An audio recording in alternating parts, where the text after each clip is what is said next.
About time England won a World Cup, isn't it? You are watching and listening to Chris and Leicester Till I Die TV. Watch us on YouTube. Listen on your favourite podcast platform. Or ask your smart speaker To play the podcast Leicester Till I Die. Subscribe, like, follow, and join in now.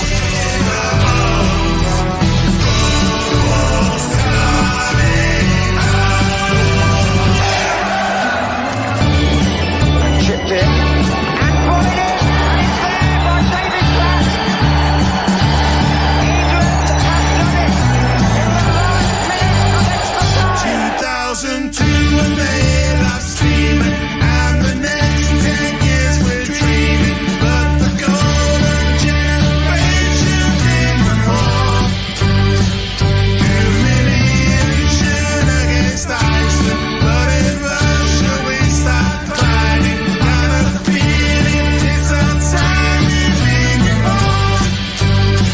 Sing ooh la la. Lineker is in the middle.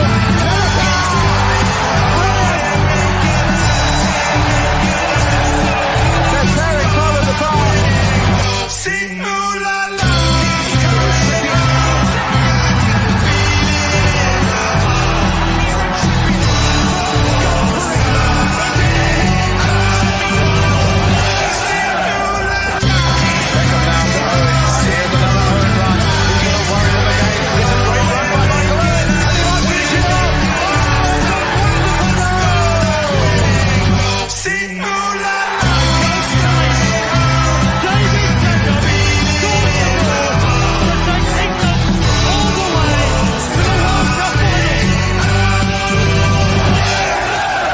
You're watching Leicester Till I Die TV. And it's live. Well, I was when I woke up this morning. Good morning, everybody. Good afternoon. Yep, we are in the afternoon. How the devil are we all? It starts.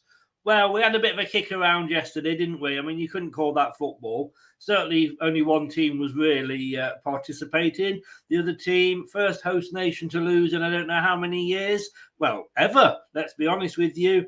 And they were shite. They absolutely. I mean, that first goal, God knows why it was cancelled. But all they were bothered for doing was taking people out. So, and not in the in the game show mould. Anyway, England kick it off. Let us bring my co-host in this evening. Always pleased to see him, and he's always pleased to come in when it's not a quiz. Let's bring him in, Karl. Good evening, sir. How the devil are you? I am very well, Chris. Thank you very much indeed. And no, I'm really glad to do my first. Actually, this is my first World Cup watch-along. So, no, I'm really pleasure to do it with you anyway. If you avoided yesterday's, you were very, very lucky. I think in the second 45 minutes, we talked about everything bar football. It was so boring. I mean, I don't know whether it's because of the heat. I mean, it's 4 o'clock apparently in Qatar local time, so it's not the sort of the height of the day. But I'm just concerned that are the second halves of these games, do you think, going to be a lot slower because the players are going to be obviously, tired and worn out from the heat? Very much so. I think they will do, Chris. It would be because I think that's going to be a huge factor during the World Cup. It's just the tiredness will kick in during the second 45 minutes, and I could see that a little bit from a bit of a Qatar and also Ecuador yesterday. They're just a little bit tired. But in a way, we have to find ways to cope. We have had to try to adjust to the climate. The England players have tried to adjust to the climate. It's a bit difficult at the moment. They've had to change the training schedules now and again because of the heat that was coming up. So It's just trying to get the right factor in for the players to make sure they're acclimatized to the climate and also really try to have enough energy towards the end of the game. Very, very, very true. Let's say hello to a few people. Chris is in. On paper, we should be putting all teams to bed in our group. No excuses. Go out there and do the job. No excuses. Of course, we can't underestimate all teams in our group, but I expect 9 out of 9 points. No pressure then, Chris. He says, come on, the Three Lions. And he's gone for 3-0 win to England. Spencer's in. Good afternoon, Spencer. We've got to feel sorry for everybody at work, haven't we, Karl? Yeah, very much. Listen, I start my new job in 2 days' time, so I'm lucky I'm getting to watch this game anyway. At least I didn't start today, so which Yeah. is good enough. But but yeah, no, listen. I think in a way, because it's the Winter World Cup, this is unexpected. We'll be Yeah. all be joining ourselves in the summer when it's school holidays, but the kids are still at school. You know, parents are going to still have to go to work and so forth. So yeah, it's very different to usual, unexpected, usual, It unusual is, World Cup. and to be honest with you, I mean, I'm old enough to remember the old days when it was in Brazil and back in the sort of 70s and what have you, in Mexico, and the games were like 3 in the morning or 2 in the morning, so you couldn't always catch them anyway. But Chris has sort of said, sorry, I did say 3-1. Sorry, I don't know if I said Spencer's gone 3-1. Chris has said here, time to boycott those snobby broadcasters if they're just going to talk politics at the World Cup. I'm tired of it now. We are here to play football. You may want to go and make a bit of a brew then, Chris, and come back in 3 minutes, because we were just talking before, and I just briefly want to touch on it. I don't agree with it, but here is the football. You could technically say that football and politics shouldn't match. I mean, they said that back to the cricket and South Africa apartheid days, but it is what it is. We are here, and we've just kind of got to get on with the football, haven't we, Karl? We have to in a way. I know there's so much huge issues and we want to raise them, but it's the way FIFA is running at the moment. We can't raise them. They just want to stick to football. You know, look at what happened like even 30 years ago, with 40, 50 years ago, with the Cold War. Both the US and Soviet Union didn't even participate in each other's Olympics in their own countries because of the fight they were going against. So you know what? In a way, all countries could have boycotted it, but when you have 8 countries that also go against human rights as well, or that offer human rights in the countries that's in this tournament, that's another problem. So it's not just Qatari's issue; it's also other countries who have qualified for the World Cup as well. And we have to remember, it wasn't that long ago in our history that it was banned. Homosexuality was banned in this country. It was, and I know that there's that film, The Enigma Code, about Alan Turing, who invented the computer. I mean, he ended up killing himself because he was put on tablets. So we've changed, but these other countries, maybe they will. But again, like I say, at the end of the day, it's their religion. It's what they believe in, whether we agree with it or not. It's not really. I blame FIFA more for actually putting it there. Yeah, we know why they did it, etc., etc. But you've got to surely you've got to look at human rights and things like that. They will do now going forward. I think that's why from 2026 after, because they did make that decision, especially with the US. I know with the US had their own human rights issues as well, because I think the Donald Trump when he banned Muslims as well. So that has now changed a bit because now Joe Biden is in. But the problem is going forward, the 2030 World Cup, I know Saudi Arabia is interested for the bid, so their human rights will be checked really hugely now going forward. And listen, I have to admit it's a tough one. If we all the states participate in it, I can guarantee you Scotland would have said yes because they're like, well, they're going to give us the money. I'm like, you don't want to think about morals, you just think about the money. And especially with the World Cup was handed to Qatar, when it surprised a lot of the Australians and Americans who thought they were going to get it, But it is what it is, and it's annoying. And we'll try to focus on the football, but it's hard to focus. You still have to focus on other things as well, which is difficult. It's really difficult. Yeah, it is, and I'm all for let's take the World Cup to places that and expand, the football family and all that. But, there's no history of football at all there. And I very much doubt that there will be anything left from that. As I keep saying, I saw the South Africa 2010 World Cup Stadium, wired off. You couldn't get in because of wire fencing, graffiti, weeds growing everywhere, slap bang next to Soweto and the townships. And you're thinking, where was the money best spent? The Olympics in 2012 in London. What have we gained from that? Because the Olympic Stadium is now a football stadium. So, Yeah, I know it's not So just, it's still not just a football stage. It's still a motorsport stadium where you can play rugby, baseball as well, which that came a few years ago, and also the athletics still there now and again when they host it because when they had to make the conversion, which is a lot of money. But like I said, these countries when they're bidding for stuff, they need to be more sustainable. Look at what Australia do, for example. Australia is probably the best one we can say, and Japan and South Korea. They're the best ones of how they use the stadiums nicely as well. They continue to use it for multi-sports, and they made so much money. And I know when the next Olympics in 2032 in Australia goes to Brisbane, it will be some of the stages will be redeveloped in a way, but they will still be used after it as well for such other sports events. That is the huge thing. We don't have that. Australia, I know they're maybe not bid for it, but I think moving forward, because of the costs involved, I think we will see multi-nation, hosting, if you like. Like we've got Mexico, Mexico for the third time. Australia have never had it. So, what are we gaining by giving it to Mexico? America's had it. They've got football established now. There's a separate argument for Canada.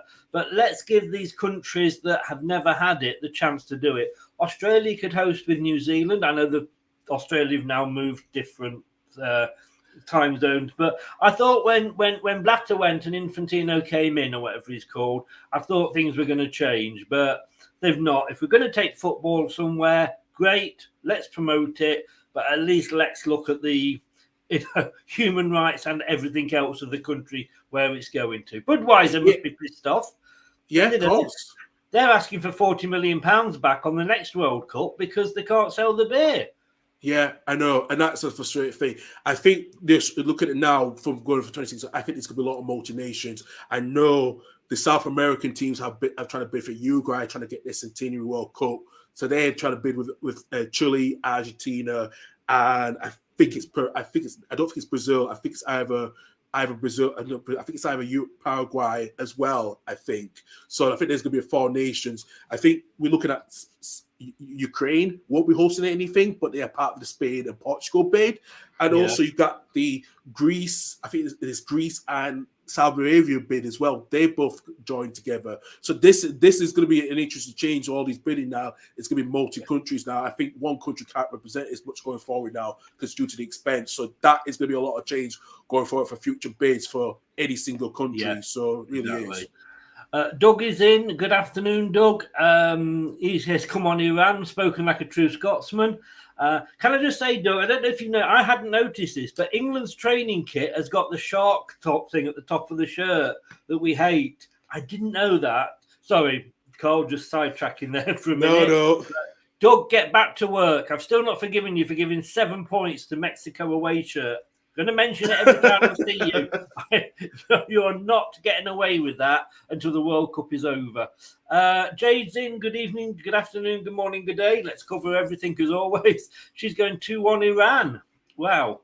Now, again, everyone says about the heat when we played in Mexico. I'll tell you something, last night's game, they shut the roof and it was all air conditioned, so it shouldn't be a problem. But I don't know. Have you seen the team? Let's have a look at the team. Yeah, I've seen the teams. Yeah, interesting formation that Foden is actually playing along with Saka, which was expected. But going in a 4-3-3, which was very interesting. I thought we'd have gone with a 4-3-2-1 formation, actually. Just playing Bellingham and Rice, and then probably put Mount up front with Saka and Foden, and then Kane up front. But at the moment, we do need to make sure we cover the gaps, what Iran could threaten in the midfield. LTID, who's been one of their best players for Iran. He's been scoring a lot of goals. I've just seen the stats just on not too long ago. I think he's in the top 20 of the goals scored in the top 5 European leagues for the last 5 years, which is very interesting. So for that, we do need to watch the Iranians because Carlos Queiroz, the former Manchester United manager, is back at the job. He's won the Asian Cup with them, so he's a huge factor in that one. But it's interesting that no Maguire, which is good. I think White deserves to play. I think along with Stones, Shaw needs to prove himself. And I know the last couple. Are you surprised at no Maguire? Kind of in a way, because I thought he would be starting because that's what Southgate goes, but he's gone differently. So which is interesting. So yeah, it's interesting how we're going to play. I think when we attack, I think Mount will go forward, which means it will be a 4-2-3-1 formation. And we'll see Trippier coming down on the right wing along with Saka, to get that extra man on the right hand side. So I think Shaw will be the same as well too. But I think Rice will be more as a defensive midfielder just to help with Stones and White. When England have to counter, well, if the Rangers counter against us. So it's a good, decent sized selection team, but we need to see how it goes the first 15, 20 minutes. I'm kind of used to it because that's sort of how Leicester play every single week, 4-3-3. Generally, I mean, they change it during the game and what have you. But Shaw and Trippier, I think, good decisions for the for the centre backs, but not centre backs, the right and left wing back. Pickford surprised me. I know he's never let Gareth down, but Ramsdale is on such a good run of form, and he's a good goalkeeper. I mean, I know twice we've played Arsenal, and twice we got nothing because of him. Yeah. Well, absolutely. I 100% agree with. I think Ramsdale has been probably the best of the three England goalkeepers, along with Nick Pope. Actually, if you put them both goalkeepers in par, they'd be better than Pickford altogether. And actually, it surprised me how Pickford, where the Everton will be playing this season, you question it a bit as well. But Pickford is still, Southgate is still trust. But I wouldn't be surprised at some point that one of the players will play either in the third game, because that game might be either a must-win game if we're level on points with both the US and the Welsh and also the Iranians. If we do, because this is a group of death we're talking about as well. We are in. This is going to be complicated if we have to make the right selections. It can be, and I've got to be honest with you. I was kind of confident before the Nations League games. Now I'm not 100% confident. I'm sat here with my legs crossed. And that's not because I want to go toilet. Yeah, I know. I think we've had a bit of a disaster with the Nations League. I think where we ended the season, I think the players were very fatigued, and it was a wrong time to play those games. Southgate could have just rotated that squad very much and just not playing all the players that had to play who were very tired towards the end of the season. But we got relegated. We need to now focus. We've got to focus on next. The Euros after this to qualify. But also the Nations League is going to be vital, because I think now we need to get back into League A. But as said at the moment, it was a tough one. Playing all our players who were very fatigued, and all the other nations didn't seem fatigued at all. Do you know what? With that Nations League, I mean, people. Well, if we didn't play the Nations League, we would be playing. We would still be playing games, because these have replaced the friendlies. But what we've got is the teams who were playing, were of our standard, if you like. You could argue better than us after the results. Yeah. If it wasn't for that, we would probably be playing the likes of Andorra, Israel. No disrespect to them, San Marino. What are we going to learn from that? Absolutely nothing, and actually, it might be a bit of a dose of realism that we can go into this World Cup actually not saying, I know we're still singing the song, It's Coming Home, but not actually sort of necessarily believing it. Yeah. No, absolutely. I think this is why it's the way we've got into these tournaments, especially the Nations League itself. I think we have been struggling for the last 2 years, especially, where we did get to the finals in the inauguration of the Nations League. But we have been struggling since then, especially, during COVID as well. But I have to admit that, I think because we are the most demanding league in the world, it did have a huge effect on the players when you see Germany and Italy and even Hungary that was below par still beat us, both at home and away, So there was a huge issues with that one. Listen, we have to, if Gareth Southgate wants to, if he's going to be in charge in the next 2 years, there's going to have to be a lot of changes to make sure the players are getting the proper rest. That's the more vital importance, very much, And also, if we're now in League B, we need to be better at these countries that are below par. We need to be beating those countries. I'm just looking, actually. Maguire is playing. Yeah, I've just seen it as well. I've just seen. I did that graph virtually as soon as the teams were announced, and maybe it was a an early graph. Let me see if I can bring this up in more detail here. I don't know if it will let me. Where's the teams? The teams should be there. But basically, it's still Pickford. It's Shaw, Maguire, Stones, and Trippier across the back.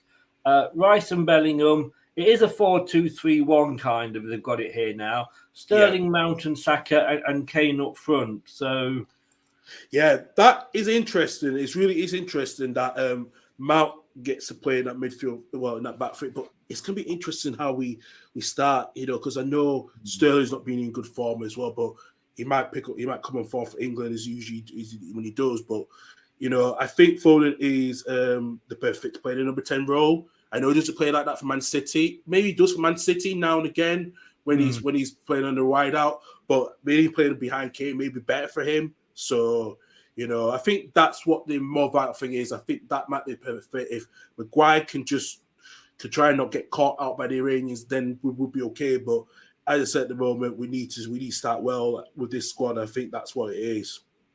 Yes, I'm just going to try and bear with me.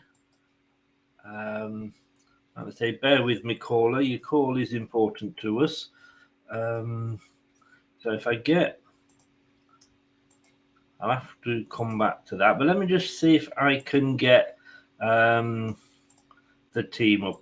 I can't believe it, because I thought I'd heard that Maguire was playing, and then I'm looking at that thinking, like, hang on, Yeah. Right, let us...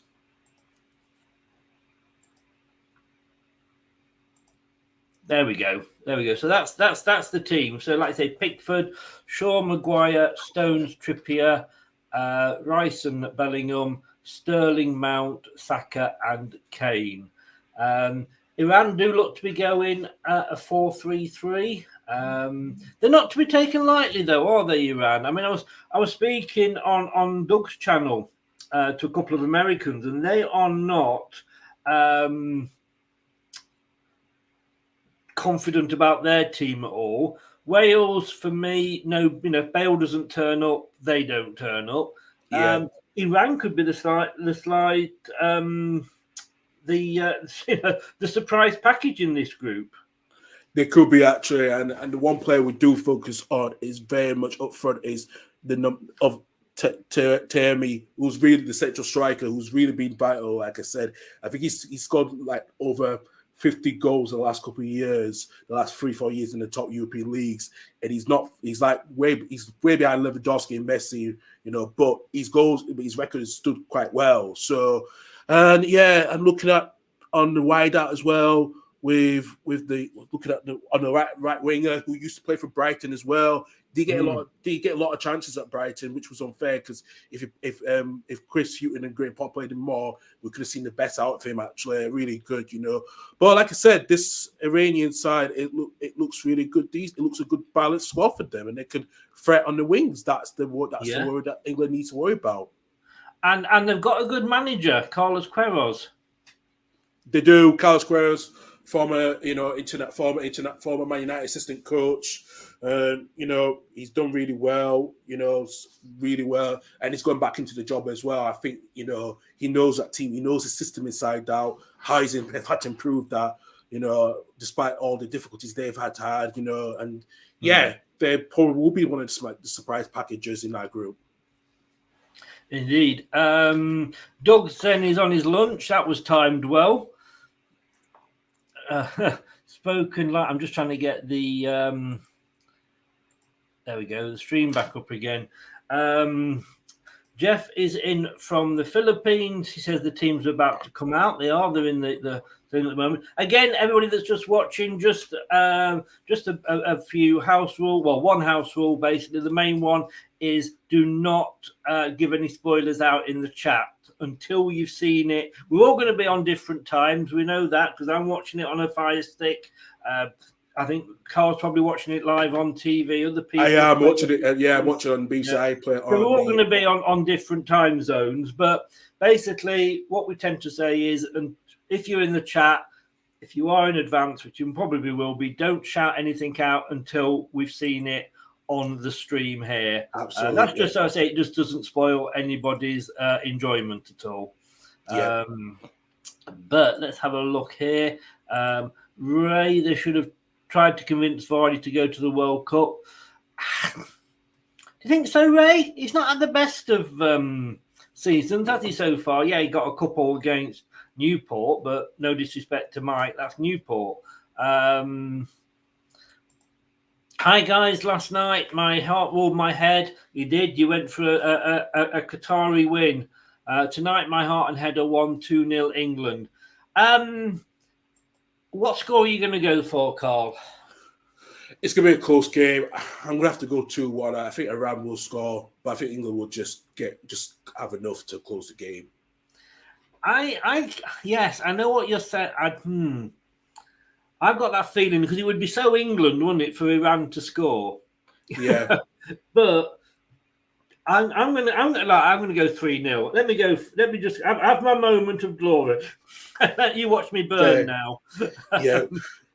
And I love the fact, Doug, that a Scotsman takes his lunch break so that he can watch England in the World Cup. Mm-hmm. Love it. And I'll see you tonight, mate, for the Wales game. Yeah, I mean, like I say, Carlos Queiroz is the longest serving manager Iran have ever had because he's done it before, and then he went and he came back again. Yeah. So he's, and we know, he's not silly. He knows what he's doing, doesn't he? Yeah, he's learned from the great Sir Alex Ferguson, very much what he does. So, he's really learned from that very much well. And, and especially when he had to take over the match duties when Ferguson was banned BBC, took over the match interviews and stuff, and he knew what the changes are. It can work. So I think for him, he's the perfect fit for the national team, very much the way he's come in. And, I think the players are getting better. They were very average players a couple of years ago. Some of these players are now playing in Europe, which is very good, which is what they needed to try to get that huge well, that's it. How many Africans have we all got in our teams these days? You know what I mean? It's great that is happening and we are seeing the talent there. And that's another reason for getting, the World Cup to some of these other countries. But, without going over the old ground again, it's got to be sort of selected better. Looking at the recent form, England, we've not won in 6. No. We go back to a 1-0 defeat to Hungary at the start of June. We drew with Germany 1-1. We drew with Italy 0-0. We lost to Hungary again 4-0. That was a shock. We lost to Italy 1-0. And we nearly beat Germany, but we ended up with a 3-3 draw. Now, Iran, and we have to take this with a pinch of salt, they've actually won 3 and drawn 1 and only lost 2 of their last 6. But they did lose 2-0 to the Korea Republic, which I think is North Korea, isn't it? Yeah. They beat Lebanon 2-0. They lost 2-1 to Algeria. The surprise, they beat Uruguay 1-0. Wow. I know Korea Republic, that will be South Korea, because I think. Right, okay. Yeah. Okay. So I think, exactly. But they beat Uruguay, good God, back in September, and they drew with Senegal and beat Nicaragua. So you take the Senegal game and the Uruguay, a draw against Senegal, I could say a win against Uruguay. Not bad results for them.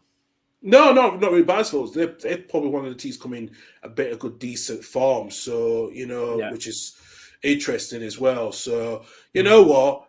Yeah, let's see how it goes. If England don't start attacking in the first 5-10 minutes, then we're in deep trouble. But if we start well, we'll probably have a chance soon. I'm just seeing the teams now.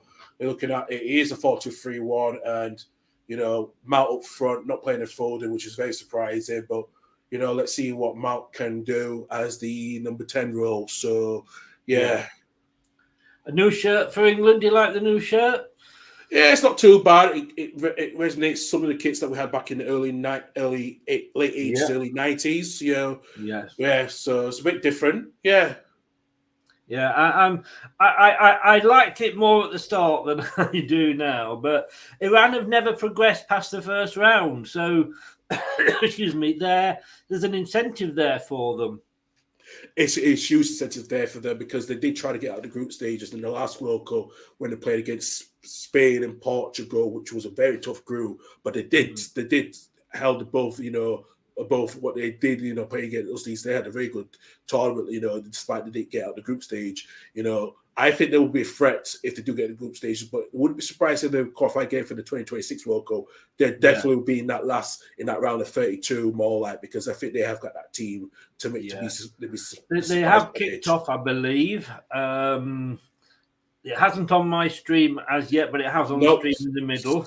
Same here as well. Yeah. Costa Queiroz was at Man United, quite correct. And welcome along, Gray. Hope you are still feeling a lot better. Come on, England. Big ants in. I got half day off at work and watching the game. You are still alive, Anthony. You are still alive. How are your sort of personal property? Are they still attached, or did the wife cut them off last night? Gray says they'll sit behind the wall. They've only won 2 games at the World Cup. They beat USA in 98 and Morocco in 18. So you just know that they're going to do it a third time. England. And it's been a while since Queiroz has been at Man United, so he might not know a lot of these players. I think he will do. I think he's done his homework. He knows a lot of his players. He did it for a long time. He will. I think he will. He would know a lot of the players. They took the knee. Yeah. They've not stopped us taking the knee. Yeah. So you know what? We'll just see what happens with that. But no. He knows these players. He would have watched them. He's not. He's not going to be. He's like Bielsa in a way. He's not going to be like, oh, I won't research. He's going to research, and he will do his homework. So yeah. Yeah. Get over COVID. Yeah, COVID can be a damn horrible thing to get over. So fingers crossed, Gray. Anthony said they're still there. He said something about his good lady that she overheard, and maybe he shouldn't have said it. Although, in fairness, it was probably more Dan's fault than Anthony's yesterday. But glad to see that all your most vital parts of your body are still attached where they should be. So I've just seen Harry Kane. He's now wearing FIFA's no discrimination armband. So that has been confirmed. Yeah. Well, I guess it's something, but you know what? It's all a joke, isn't it? It is. It is. Oh, video referee in progress. Very interesting. All right. But I am behind, so it looks like I've seen me as well. Yeah.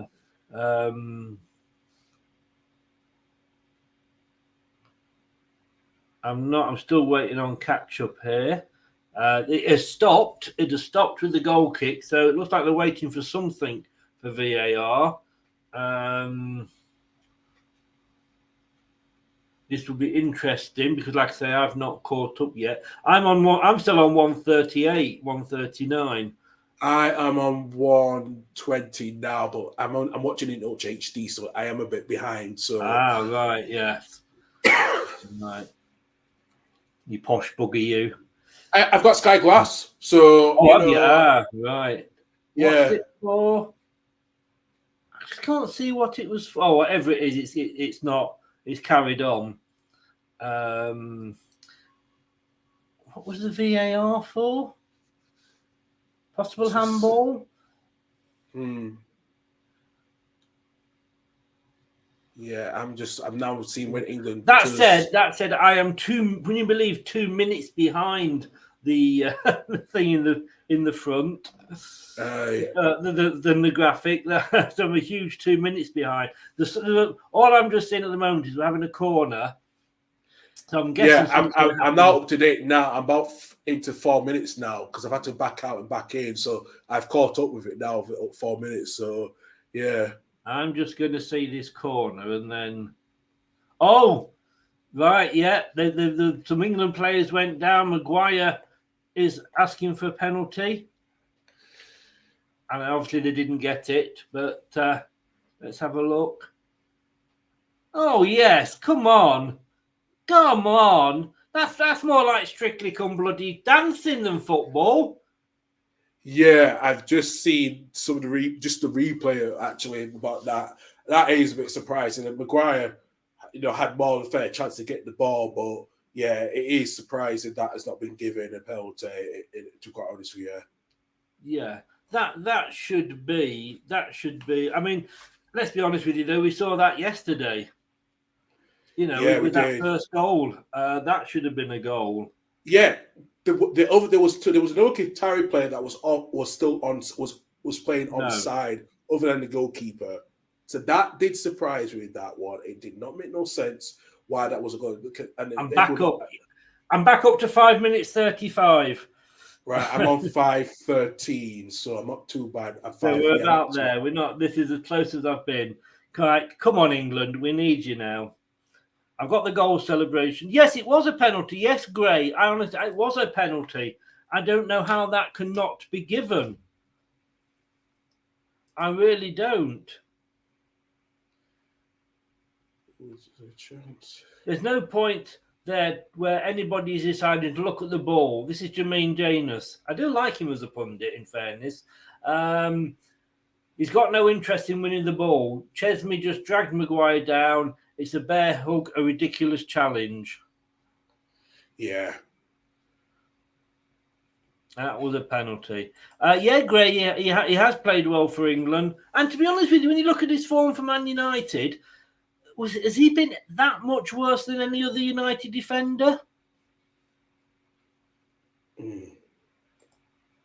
But 6 minutes in, we're on 6 minutes now. There's not one single creative player on the pitch for England. Thing is, I don't know about you, Karl. For me, I like Grealish coming off the bench. I preferably prefer that than him playing in a starting 11 because he will get the free kicks for us when in the situations of penalties. So that's why Grealish will come on in the second half at some point. Really will do. I think playing Saka is probably better because I know Sterling, can be creative. I've just seen a free kick now, just give it to England actually.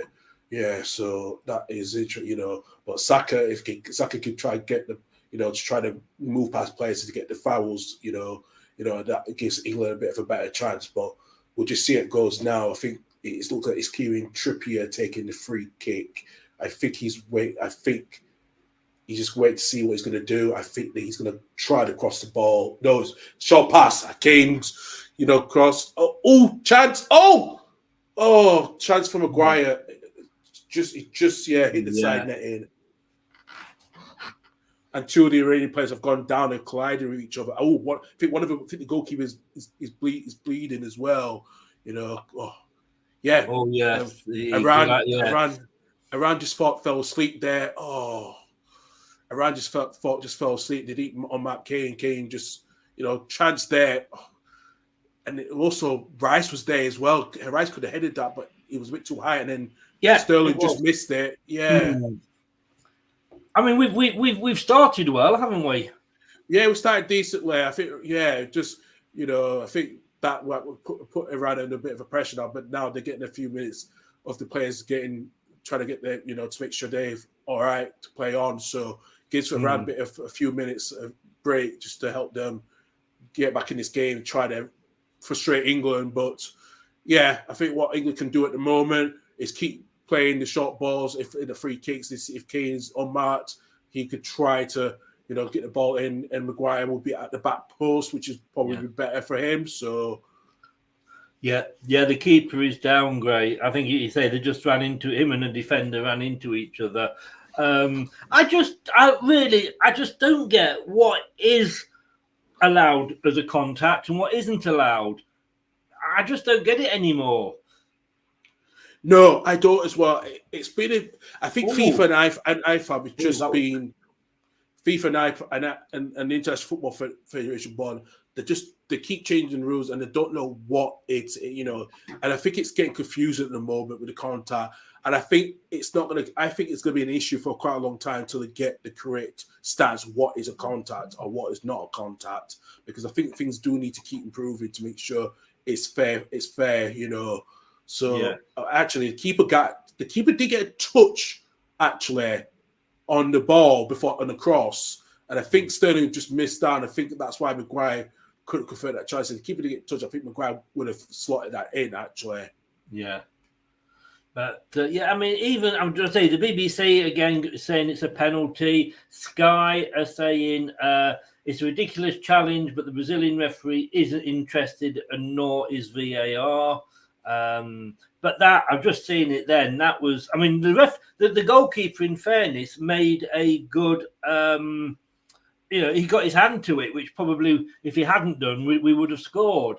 But, Yeah. He did collide. That was a bad collision with the defender. But at 10 minutes into the game, 93.8% possession to England. Yeah, it's not surprising that we've had so much possession, but I think that will kind of come back to at least 60-40, around 70-30. Yeah, it will do. Yes. Yeah. They're like I always say, like a heavyweight boxer, they're just letting the other team come at them, wear themselves out a little bit. Because England have got to be careful of that. But I'm presuming the roof is shut, and they are. No, so the roof is not shut because it's an open stadium. The Calafia International Stadium don't have no roof, so they have a roof, but it's not like a closed roof. So this is all open air. So they're playing. Again, I don't get this, Karl. They're playing a game at 4:00 their time with no roof on, but the one that they played at 7:00. Although, does it get warmer at night? I suppose it gets more clammy at night. I guess it gets more clammy at night. So, but this stadium has got air conditioning, so it should help out a bit towards the second half. But you see, there ain't Goalkeeper is still down. He's still getting the treatment, but it's a bit worrying. I don't know if they will have to make a replacement. I'm sorry. I know this is the dad in me. I've just seen a little baby. Can't be over a year old, and he's just sat there in an England top with his dad's knee. But anyway, that's. I don't want any more. I've got 4. I've seen it now. Yeah. Richard's in. Good afternoon, Rich. How are you? Got your Declan Rice in the starting lineup. Nice one. I've got to say, probably fully deserved.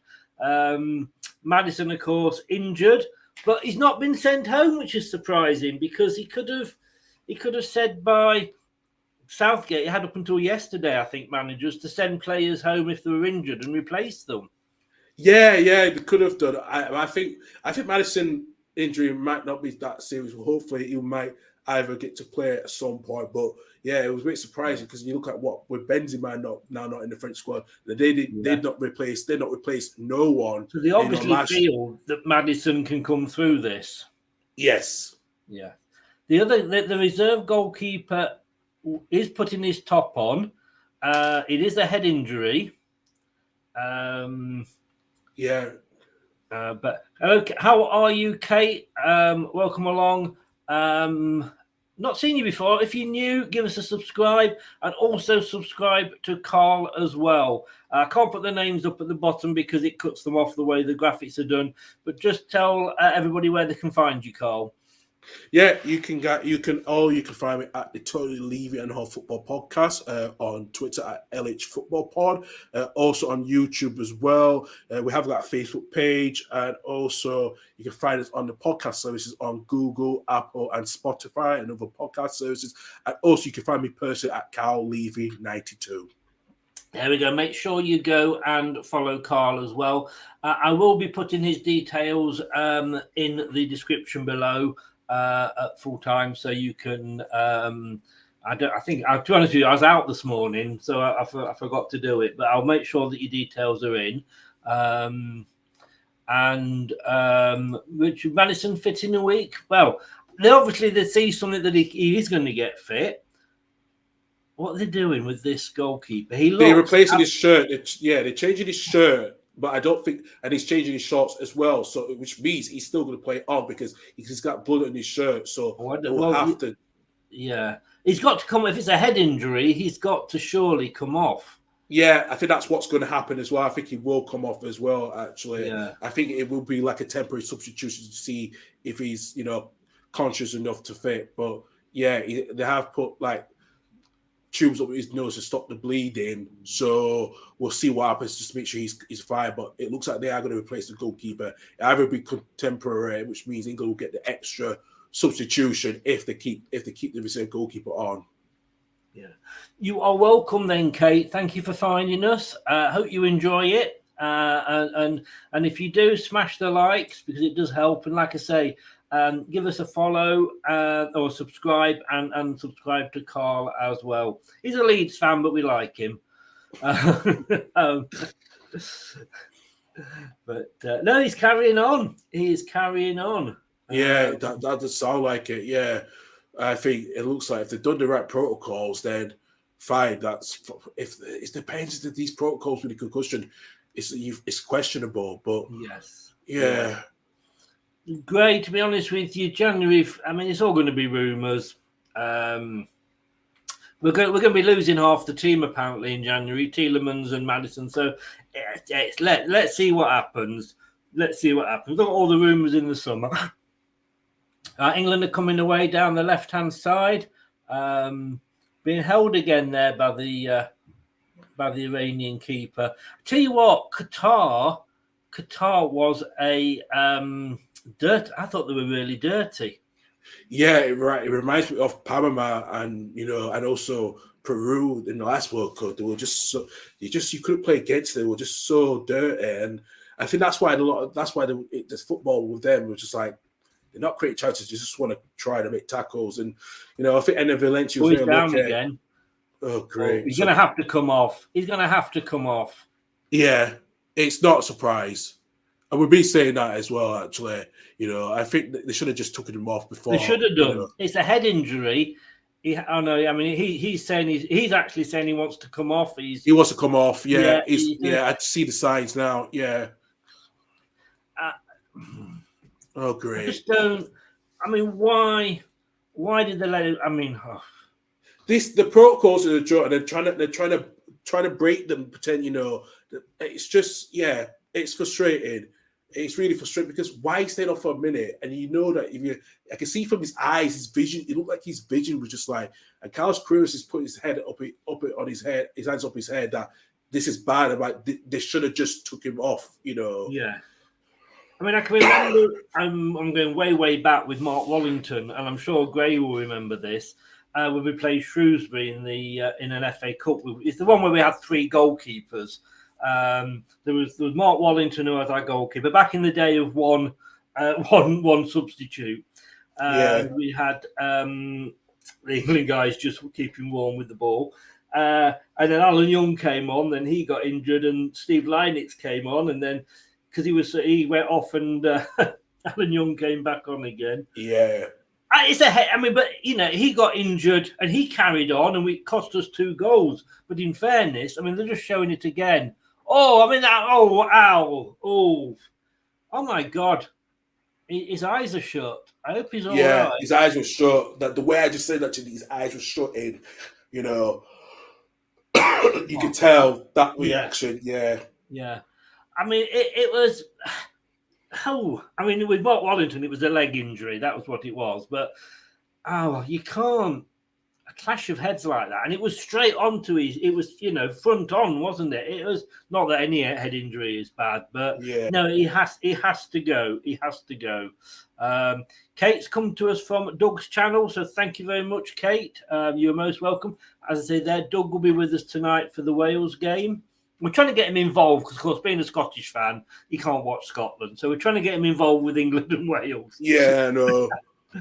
Hey, Doug, if you're watching. Goal in the right state shouldn't be on the pitch now. You're right. He's coming off.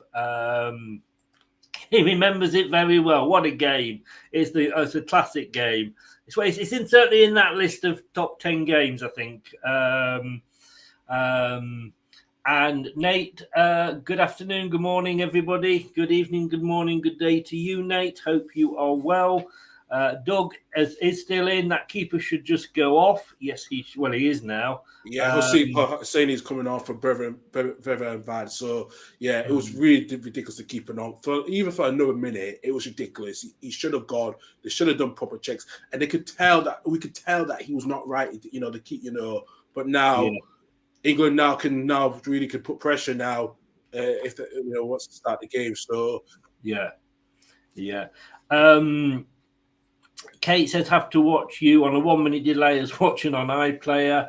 Yeah, to be honest with you, we were literally everybody is on a different time. It's ridiculous. But always say I only have one rule, Kate, on watch-alongs, and that is once it's on the graph in the centre of the picture, then by all means mention away whatever, but don't give any spoilers until it has at least been up on the graph, which is pretty much in real time. So that will probably happen on there before me or Karl actually see it. But Iran are coming forward.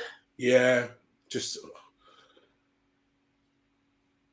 tell you what, Doug, it's a team in red. I don't know whether they'll win or not. I haven't forgot. Let us down against Leeds. Sorry, Karl. I know That's forgivable, but letting us down against Nottingham Forest, that wasn't forgivable. That and we're giving 7 to the Mexican shirt. Yeah. Just see here, where was that? There's going to be a lot of injury time at the end of this. There is going to be, yeah. They've started imposing. We knew they would, indeed. Yes.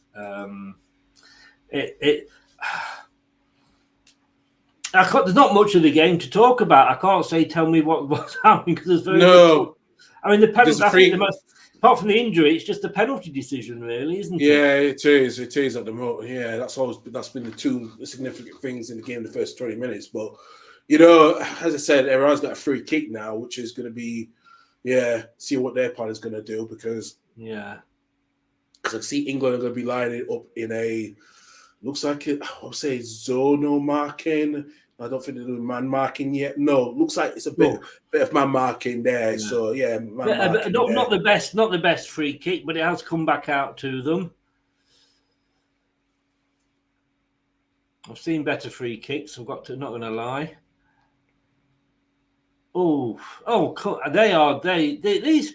These. I think these less. I say less teams. I mean, like the Qatars, the Iranians, those that aren't maybe in the top 10, 20 of the footballing lists, they are going for it quite nastily. They like to do because this is what they want to prove to the usual big boys that, we'll play dirty. That's all we will do. You have to come past against us. Yeah. That's the mentality they will have to do in these certain tournaments. They will have to play dirty. So so that's why England just need to just not worry about it, just focus on the game. And this is what other nations will need to do, focus on the game. And I think, like Ecuador, they were trying to be playing better, with the Qatar yesterday, playing dirty, just like they want to introduce some of the players. But I think at the moment, the other nations, He's very dramatic, this referee, isn't he? You better, yeah. Yeah, he is.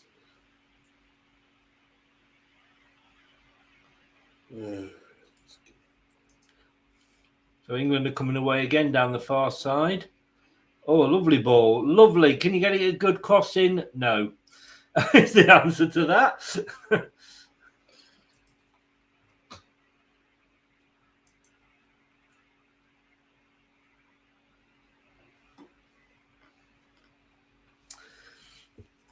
So it's still 0-0. We do tend to not always start well in the final stages of competitions, do we? No, we don't. We historically would not have been that team to start well. We've always been starting slow there. So, I think usually with our wins, we usually have always had mainly draws than wins. The last couple of World Cups. So, we've had a bit more defeats as well. But, I think in the last World Cup, we did start off with our first win, but like I said, we did lose in the final game to Belgium. But I think now we do need to make sure we start off well because we don't want to be like what happened in the 2002 World Cup where we just had 2 draws and 1 win. We can't go through that again. So no. The first yellow card has gone to. Oh no, second yellow card has gone to Iran.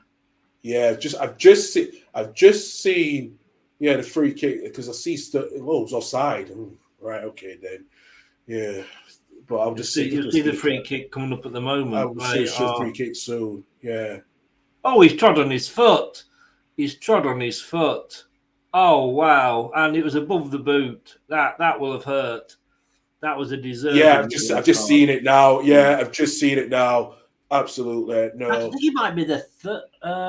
Oh no, it's the first yellow card. Yes, Sorry. first yellow card. First yellow Yeah. card, yeah. There was a lot yesterday. Oh, and another free kick. This referee has got to get control of this game. I mean, yesterday there were so many yellow cards dished out. We everybody, sort of myself and Dan and Anthony said this game is not going to end 11 versus 11. But No, and I think Japan kind of should have just come away, and he nearly. And I've just seen another free kick there as well. Yeah, I've just seen that other free kick, and it's ridiculous because the Iranians are going to play above, very much on the edge. They will do. Yeah. But yesterday, I must admit, again, we say this all the time, the refereeing was so inconsistent that some of the things he was giving yellow cards for, and then some of the things he wasn't, it's like, what's going on? Yeah.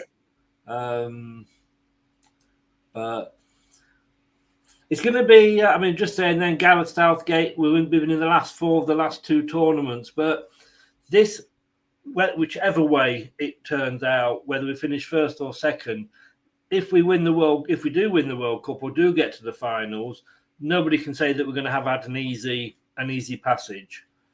No, I don't think even in any of the draws we'll have an easy passage in where we finish winners or runners. So I think that's going to be a huge debate about where the other teams will finish as well. What pathway it's going to be. I think with Senegal, if we did, if we look at Senegal now without Mane, I don't know if they will qualify. Because I know that they're still good players, but he's the difference maker for that team, for that Senegalese team, and yeah, that's going to be a huge way where but.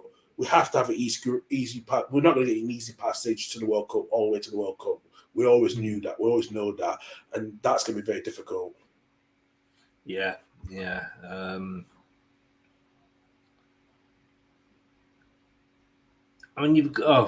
was a poor ball. You've got to say looks like it's only going to be a matter of time before England score. But how often have we said that in the past? Quite a lot. About England look like they should be scoring, and then we get hit on the break. Yeah, that's why I would say as well. Just see, shot on target though from Saka. He didn't trouble the goalkeeper though, did it? No, he didn't. No.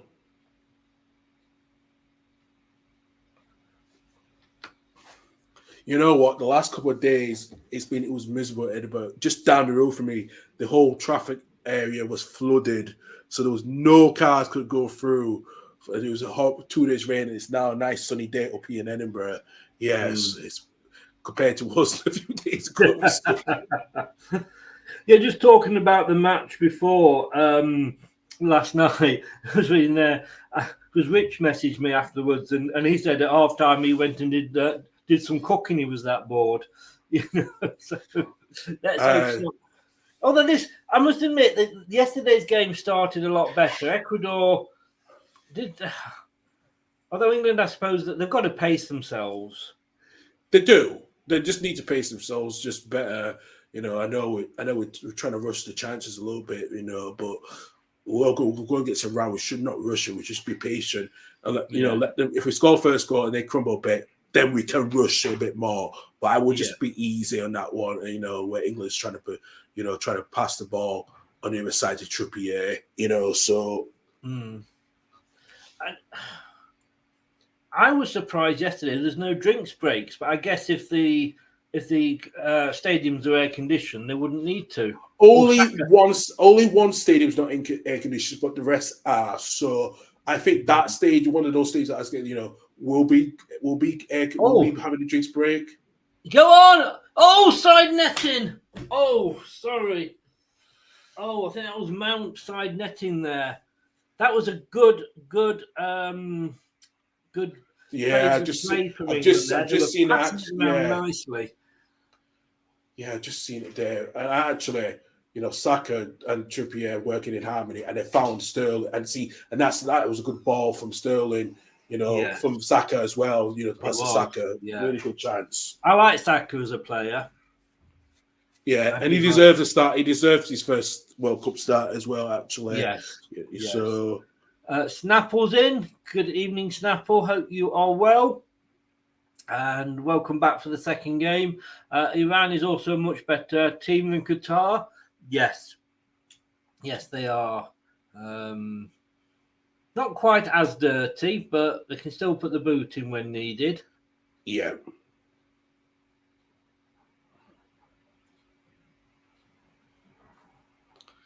Absolutely.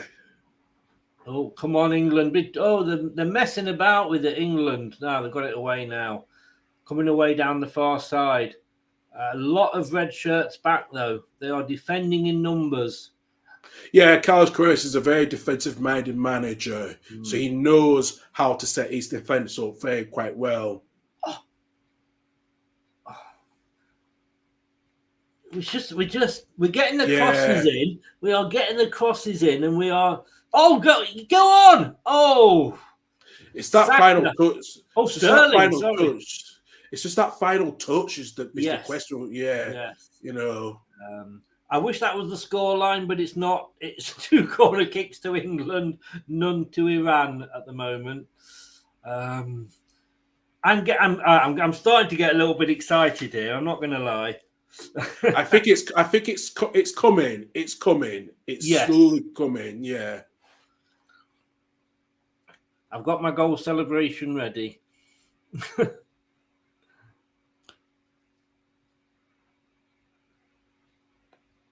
On a good corner here from Trippier is needed. Oh, what's going on now? He's very good at whipping the ball. So the referee's just having a. Okay, that is very true. That is so true. Every team is better than Qatar. Oh my God! Oh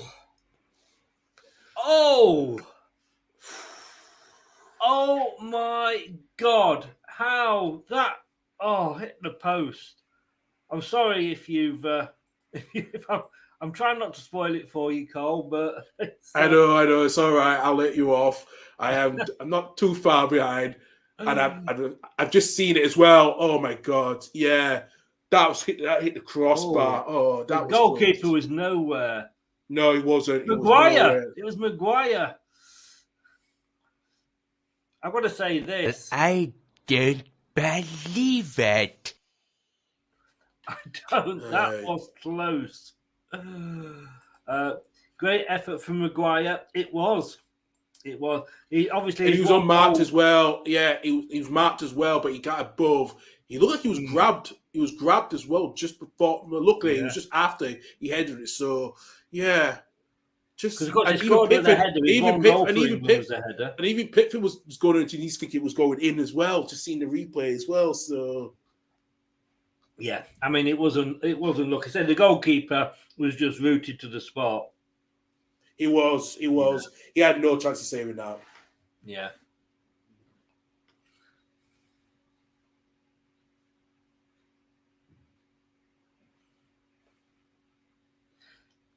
Yeah, but great effort from him.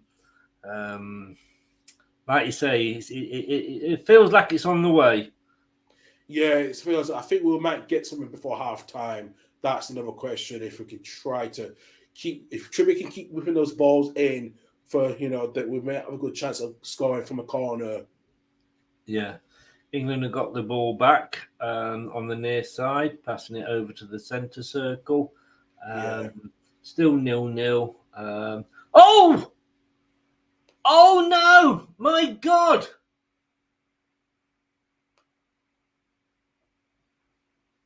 Oh, I'm holding on.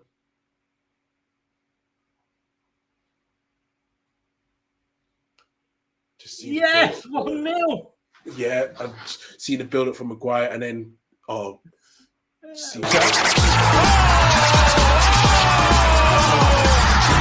Goal! There we go. Yes, England won. Iran 0. And it, like you say, it was coming. Oh, what a header from Bellingham. What a header from Jude Bellingham. Yeah. He was the right thing he needed to start that midfield. Yeah, what a header. He's been on good form. And he was unmarked as well. And you know what? I think we had to make the decision, playing Rice and Bellingham is probably the perfect fit for the moment. And I think Phillips I think it's going to be hard for Calvin Phillips to get back in that team, But I think Bellingham deserved that start as well. And what a header as well. What a cross. And I think this is Jude Bellingham's time at this World Cup because he's destined to go on to bigger, greater things. Yeah, it was amazing. Yeah, Bellingham, and great as I can see, is getting 2 or 3. It takes the pressure off, doesn't it? It takes the pressure off because obviously with the injury to the goalkeeper, it's been a very stop-start sort of game. Yeah. And that was beautiful header, and he placed it so well. He knew where he needed to head it. He knew where the keeper was. Yeah, what a play! What a good play header from Bellingham. Really was. It was deserved his goal.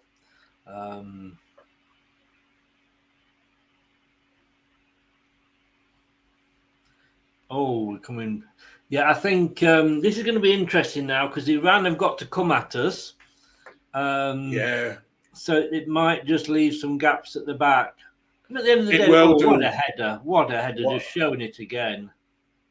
Yeah. Again, the goalkeeper he couldn't. He wasn't going to get No, and I think Bellingham knew where the goalkeeper was going to be. And actually, what a good header, and really was. And it's just the technique of where he placed that header, And even from Luke Shaw, didn't need to power the cross, just a bit of finesse and that cross, and what a header as well. The keeper he was going onto his other side and just couldn't get back to try to move himself to try to stop that shot in. Yes, yeah. Well, we can all sort of calm down a little bit now, can't we? Yeah, we can. I was able to play my goal celebration video, which I forgot to load last night and couldn't use it. But quality goal. It was quite a good header. This is why I think a lot of people want him. Yeah, I will be surprised as well too, and I think there'll be a lot of big clubs calling for him next summer. I know Liverpool and Man City are favourites, especially with both. Liverpool needed to improve that midfield, and he might be the perfect replacement if they can get new owners. I think Man City as well. I wouldn't be surprised for Real Madrid because their midfield with Toni Kroos and Luka Modric, it's going to be so close coming to an end, so they do need to rebuild. It's going to be a lot of huge clubs for him, and it's going to be a big summer where he goes on, and how he's going to play, what style he's going to be playing under. And I know his brother looks like he's going to be a big future as well, Job as well. So I think this could be a dynasty coming with the Bellingham brothers if his brother does get to play for Borussia. I mean, he's obviously gone out to Dortmund, basically doing what Sancho did, wasn't he? And I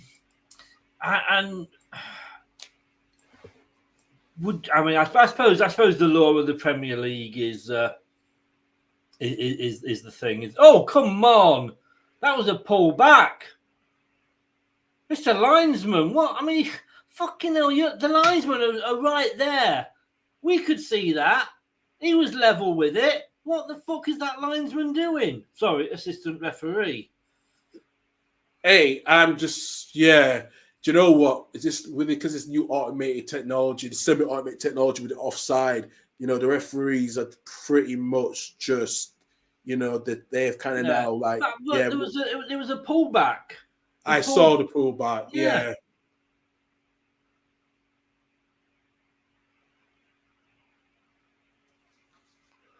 I mean, assistant linesmen aren't supposed to. So they're supposed to go with the referee, aren't they? And you often see a referee will decide on the throw-in before the flag goes up.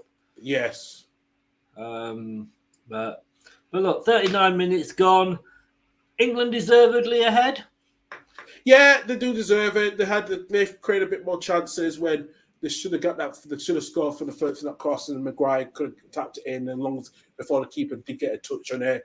but it's been coming from the crosses that we have been, playing on the wings, and like I said, what a play from Bellingham to head that in for the first goal. Yes. Well, if we win this, will it silence the critics, or is it going to be a case of, well, it was just Iran? It's going to be a case of, well, it's just Iran. It probably will be that, and then it's that must-win game against Wales is the question, and the US. Yes. Because I don't think we've not beaten the US since the 1950, so that is going to be in a major tournament. So that is going to be interesting if we can find a way, because Now they've got a free kick. Because he didn't even pull him. He put his hands on him, which I know it's always a risk if you do that. But it's the referee. I've only seen one game and 40 minutes. The second game, and I'm getting peed off with the referees already. Yeah, I've just seen a free kick. I don't think it's a free kick. No. The play goes out too easily there. Saka. Had a better advantage, actually. So if that was a free kick, the one before should have been a free kick. Yes.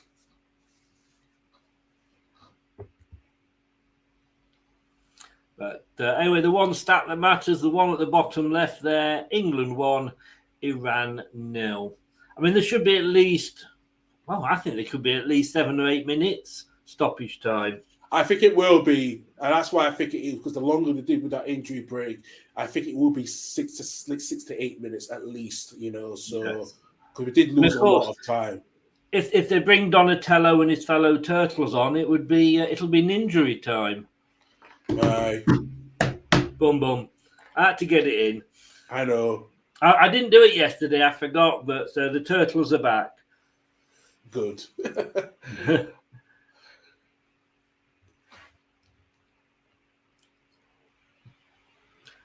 So it's out with Luke Shaw, Bellingham.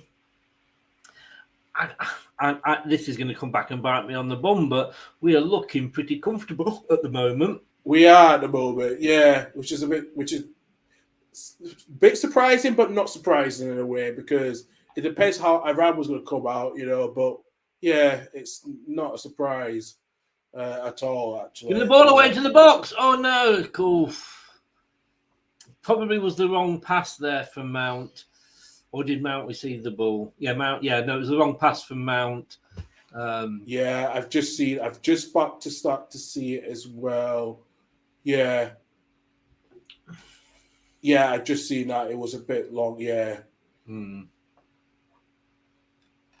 Yeah, that was a bit too long. It was a bit too heavy touch as well, but we got caught out of that one, so... Yeah. If he just had the right touch, I think Sterling would be in there to score for 2-0, actually. Maguire's up. Oh, it is! Saka! Whoa! Oh! As you said it, Karl. As you said it. Yeah, absolutely. I've just started to see it now, and what a shot from Saka! What a shot as well. Maguire surrounding the referee. I don't know what they're complaining about. There's nothing to complain. There was nothing. I didn't see no foul on any of them. I didn't. Honestly, if they are claiming, I think they're claiming that Maguire was pushing down on one of the players. They are complaining about that. Then that drag down of Maguire should have been a penalty. Yeah. I'm just going to see the replay again. It's just, I hope it's going to come up soon, but I don't think there was anything into it. I've seen it now. Maguire just behind. Yeah. No, I don't see nothing. I don't see nothing at all. No, I really don't. No. That pull down on Maguire wasn't a penalty. That's not a penalty. No, you it's know not. What? It is a goal. 2-0. 2-0, everybody. Oh, game over? Or am I being a little bit too... I think this is game over because the Reds are now going to be pissing themselves and complaining about, it should have been a free kick. There was nothing into it. Maguire didn't do nothing. There was nothing there. Maguire had, was jumping up in the air. You know, Mm. I don't. Yeah, he had his hand on the shoulder, but that does not consider as a free kick. It has to be more than that, you know, to pull a player down. So I'm sorry. Sorry. The Iranians can complain as they want, but they've been told to get on with the game. Yeah. That's all you need to do. Yeah. I'm You know. sorry, what's good for the goose, as they say, you know, and the guy literally wrestled Maguire to the ground and we got nothing. And then they expect something for that. But yeah, Macca, sorry. Yeah, no, we're not, are we? We're not. No. This isn't a. It is. OMG. Wow. The Iranians are crumbling now. They are crumbling because they cannot believe why they have to, because they're complaining. Yeah, I have to say, this is not possible. Oh, I've got to play it again. Goal! I just love the Bellingham just finding Sterling and finding Kane and then just find Sterling, who's just in the middle, and they were just caught. Do you know what? As I said, Iran are falling apart. I think this is going to be more comfortable than it is now. You know, wow. I mean, as I said, I've just now seen the goal build up, but now I've just seen, I mean, Kane. It's Kane that got the cross in, and I think it wasn't it. Yeah, and Saka. Sterling. Quick. Yeah, Sterling just flicked it in. Yeah, just see Kane start to flick. And he just finds and then Saka went down. And Bellingham had the ball. He found Kane. Yeah, and like I said, the Iranians will just think about marking, and you let Sterling just go, and no one did come beside him, and that's not surprising. It's surprising, you know. Yes. Yeah, awful. Yeah, awesome fashion on the cards. Let's not get carried away, but why not? Side footed as well. Yeah. I mean, the outside of his boot. I mean, get on. You know. Is that a free kick? Yeah, he knocked him over. I'm sorry. I'm doing my best not to shout, but once it's up, I don't shout until it's on the screen. So I'm trying to hold back. But 20th goal for Sterling for England, but his first at the World Cup. So it's going to be 14 minutes now, or 14 minutes injury time. So 14. Oh wow! But in fairness, yes. Quite how often though do you see that, and then it comes up with like 5 minutes or something? 14 minutes is right. Yeah, it should be that long. Don't worry, I think we got time for about two more. Maybe one or two more. Yeah. It's gonna be a field day. It's gonna be a field day now. So, I mean, we again, and let's be honest with you. As an England, I always say, you will moan about Jesse Marsh. I will moan about Brendan Rodgers. Yeah, but we'll both moan about Gareth Southgate. It is an impossible job, isn't it? It is. Oh, we are just clicking it about now as if we are. Yeah, we think we're Brazil. Yeah, indeed, Kate. Come on. Whoa. Kane has time to score before half time. I think Pickford could come up and score. He's got nothing to do at the other end. I know. There's a corner. Could we get a fourth from the corner? I think we'll get a fourth. I think he's coming. He's definitely coming. Yeah. I wouldn't be surprised at all. Oh, my God. Yeah, this is really surprising. Really, really surprising. Oh, my God. Are you watching this, Mike? Are you watching this, Doug? 3-0. Oh, he nearly thought he was going to go down for penalty, but he stayed on his feet. I know, Kate, 14 minutes. Wow. But it should be because it was a long stop. Quite rightly a wrong stop. Don't get me wrong, quite rightly, but you just never see it, Can I just say, you guys can't see it because I cover it up, but the chat going down the side of the graph here, that it's just so toxic. It is untrue. There's no moderators or anything in there, and it's just It's just abuse after abuse after abuse, which is why I've blocked it off. I wouldn't want your gentle young eyes looking at such things, Karl. I don't think I need to. So yeah, especially because I'm in full screen, which is the good thing. So yeah. Yes. Well, yes. You definitely don't want to see it. I think Doug learned that. I hadn't quite done it right, but I said to Doug, "This is the way you got to do it." The first time he did it, he didn't cut the chat off. He just had the chat going, "Doug, cut it off." England are just playing it about now. They are just playing it about. Yeah. And you remember what I was saying about England always starting tournaments slowly? I know. Lovely ball out there.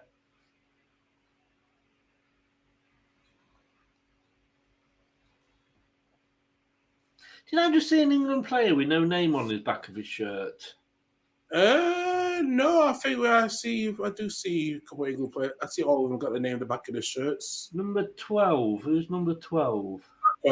It's a bit small, so that's why. No, it's Trippier. It's Trippier. Yeah. No, his name's on the back. Oh, maybe I should have gone to Specsavers. Oh, this is enjoyable. Now I'm in the World Cup spirit.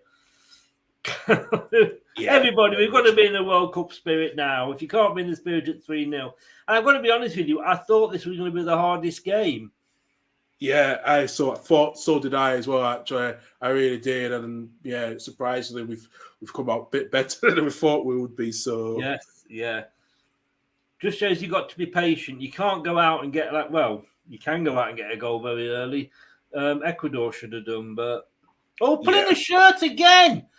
Mr. Linesman, what the fuck are you doing there? What is the point of you? What is the point of you? Yes, Saka, exactly. The guy is as blind as a bat. That assistant referee on the near side. Yeah, I had his shirt being pulled then, and he does nothing. Yeah, I see it as well. No, that's a bit. Yeah, that's a bit. Yeah, I agree. That just what it's like in the second half, because obviously they stay on the same side, don't they? So they do. He should be covering the Iranian strikers, mind you. That's if they get upfield, of course. Aye. We will see. Is there a player on here in yellow?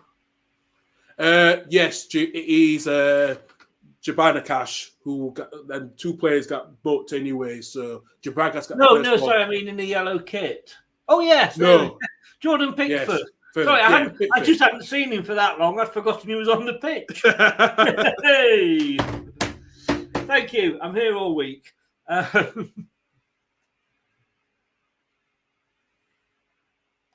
Oh God, yeah. What day? It's Monday today, isn't it? I know.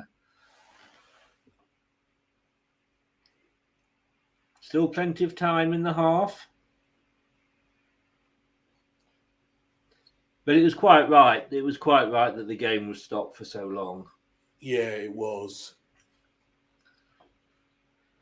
Pleasantly surprised. Yeah, I think we all are, to be honest with you. Because I mean it was potentially a banana skin.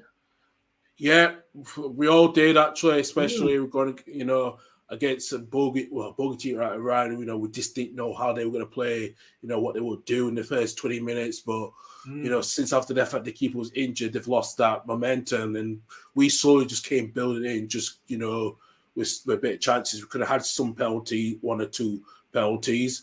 But we've done well with, Bellingham get the header, then Sterling scored Sterling scored in the third, and then, Saka scored in the second. It's been tremendous, so. Yeah, it has.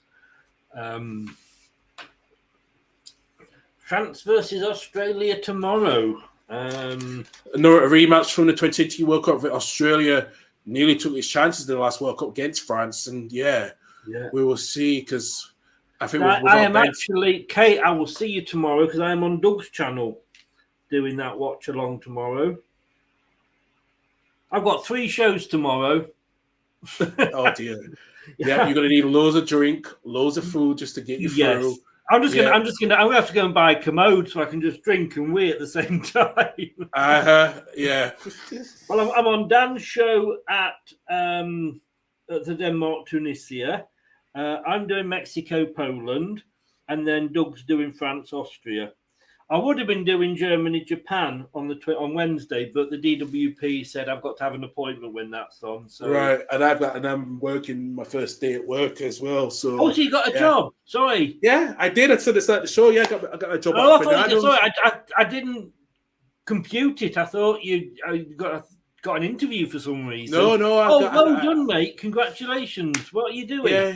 So I'll be a store associate at Bernardo's charity shop in Edinburgh. So I'll be more supervising, like with all the stocks and also. So I've been doing that for a good 2 days a week. So yeah, no, it's a life changing thing. It makes me more relaxed now. I can focus on what I want to do with my health and with my health, which is more important. So yeah, that's what I'm going to be doing. It's my first week, and then I'm going to try and enjoy it as much as I can. So no, I got the job. So hopefully now I'm settled for a year, which is a good thing. So yeah. I need to start looking for one. I've got to be honest with you. Yeah, it's not easy when you have to get back into work. It's always that's the difficult part, So the thing is, I only want part time. I mean, the guy at the DWP said to me, he said, like, I said I'm not working weekends. He said, well, you might not have a choice. I said, well, I've been off depression and anxiety. The only thing that's kept me going through that is football and doing this channel and what have you. Exactly, yeah. So you want me to stop doing that to go back to work? It's just going to bring back me anxiety and depression. And he's like, well, I guess so. I mean, for God's sake. Well, for me, I've had the right support network, and my support work has been helpful. So that's been the difference. So she's always, thank you. That's the biggest thing, and that's been helpful, So I just hopefully now that the relationship with my new employer, my new workplace, and also my support worker will be in perfect harmony compared to the last one I had. It was quite worse. So I think that will be a better relationship with Bernardo's, because they do really care about people, that inclusivity. So that's going to be huge. So I think I will settle in quite well with them and make sure I always give them 100%, and then while working part time, which is good for me. So yeah. And I thought, because I say I don't even want a full time. I mean, I'm 62 next March. I don't want a full time job. They said, what about phone sales or being in a car? I mean, I'm not. At my age, the last thing I want to do is be jumping up and down if I get a sale. Stuff. I said I did that when I was 16, 17. Yeah, I went, look, I want to go in, do a job, 9 to 5, whatever it is, and then leave. I said, jumping up and down and you've won a Twix because you made a sale. No. Yeah, no. What for me is so I'm going in a complex situation now. So for me, towards end of 2023 and start 2024, my partner Helen is going to be graduating from her PhD. So that's going to be the interesting part of what she would do, because I think for me, if she does get a good, decent job in civil service with either with one of the government or first sector, the chances are I might be able to stay part-time for a while or go back to full-time with the right things. But it depends on how she does with her finance-wise, what she income is. I might be able to just stick with part-time going forward, but it will depend on the outcome, what she can do after next year. So that is what I have to look careful, what we have to do together. So I can remember years ago all this talk about we'll be working less hours and we'll be more sort of downtime and leisure time, and when did that ever happen? No, absolutely, and that's not what the change is going to be for me now. And that's what will happen if one way or the other it goes. So we have got plans that just in case what will happen, we might, one of us, I might go back to full time, but I say it will depend on certain things, But as I said, I might be happy to stay part time for the time being for a good few years, which I'm there we go. Do. It is half time. Talk about part time. It is half time. England 3, Iran 0. Comfortably though, wasn't it? Really? Yeah, really comfortable. Really comfortable. I'm surprised as well. Really comfortable, and so I mean, yeah, I think we've just looking at the stats here, I mean, 81.1% possession to England. I mean, Iran 18.9%. You're not going to win a game. I mean, I know when Leicester won the Premier League, we did it with the lowest possession ever, but yeah. we weren't that low. 7 shots from ourselves, 1 from Iran, 4 on target, none from Iran. 1 blocked. We've blocked 1. They haven't blocked any. Passing, we've got just short of a 90% pass rate. They've got just over 50%. 4 corners to us, none off them. They're getting more tackles in, but then again, we've had the ball more. Yeah, we have. Yeah, They've committed more fouls, and they've got the 1 yellow card. I mean, like I say, I'm surprised at Iran. I'm going to have to be honest with you. I expected more from them. so did I. I really did. I really did. The players that they've got on the wings, I thought they would have made a bit of a difference to try and pass the ball in the final third of that area. But they really have struggled, and they're just playing a bit more, a bit more aggressive, which I don't think is helping them to try to make a counter attack in this game. It is. Jeff says a very satisfying first half. Let's put the boot in now in the second. It would be nice just to go out there and get it's like with the Lionesses. They didn't need to beat Norway 8-0. 1 or 2 would have still got us the 3 points, but it just put a marker down to the rest of the teams. Gray says great first half. Chris has said England are flying in this Southgate football. But with respect, I expect us to do this against these teams. You do expect it, but 2 things I would say. I don't know if you would agree with me, Karl. 1, we haven't been on the best of form. Nope. And you always have to think that this team, whatever we think that how bad they are, they have qualified for the competition. So they have got something about them. They did beat Uruguay. Now, all right, it might have been a B team, who knows? But they are potential banana skins, especially with the first games. Very much, yeah. Absolutely agree, actually. 100% agree with that completely. A great says here, Iran couldn't cross a bridge, let alone a football. But like I say, the American fans are playing America down. They say that the coach isn't very good and they don't expect to go far. Wales could be the one that could obviously go through with us. Kate says she thinks they are 20th in the rankings. That said, Kate, we're 5th, and I don't understand that at all. No, neither do I.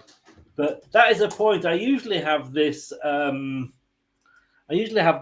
information ready, but Qatar was the lowest. They were 50th. Qatar. Iran are 20th. They've gone up. Peru have gone down, and Iran and Serbia, Morocco have all gone up. So indeed. Right, so half time. That means time to go and water the plants and drop the kids off at the pools, etc. We will be back in 5 minutes. See you in that. Cheers now. Don't touch that dial, as they say. Aye.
Tie-Dye Watch-Along Show.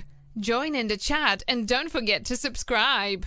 I will love it if we beat them. Love it.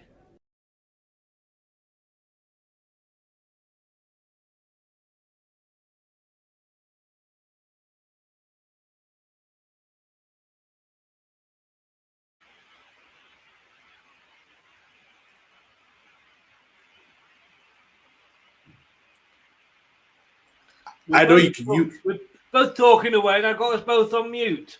Yeah.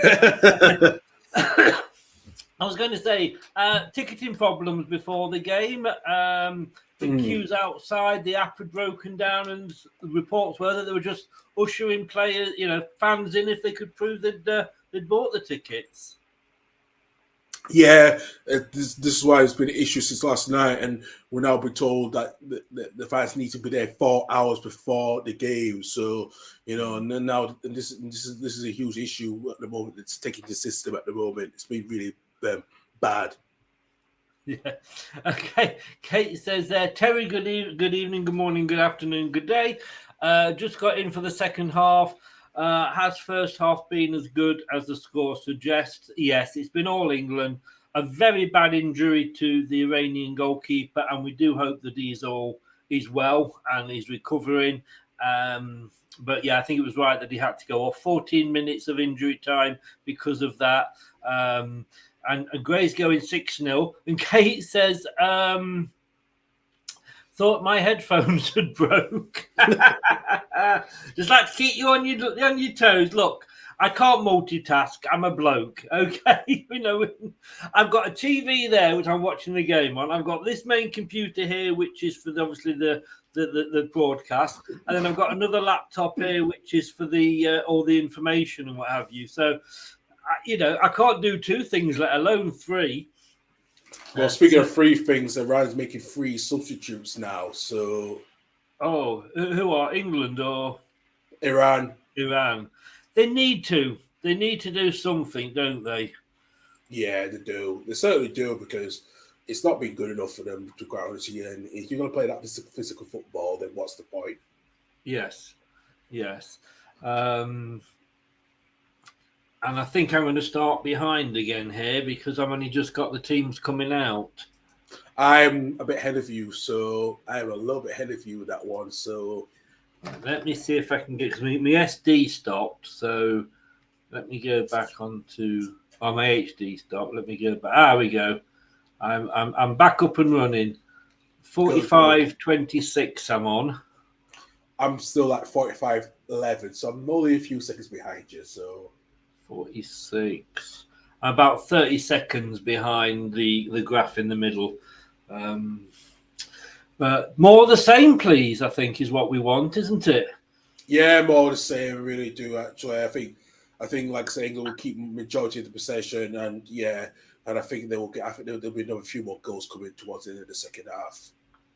Yeah. It was a very bad collision. It was the Iranian defender, Terry, and the Iranian goalkeeper, and it was just heads face on.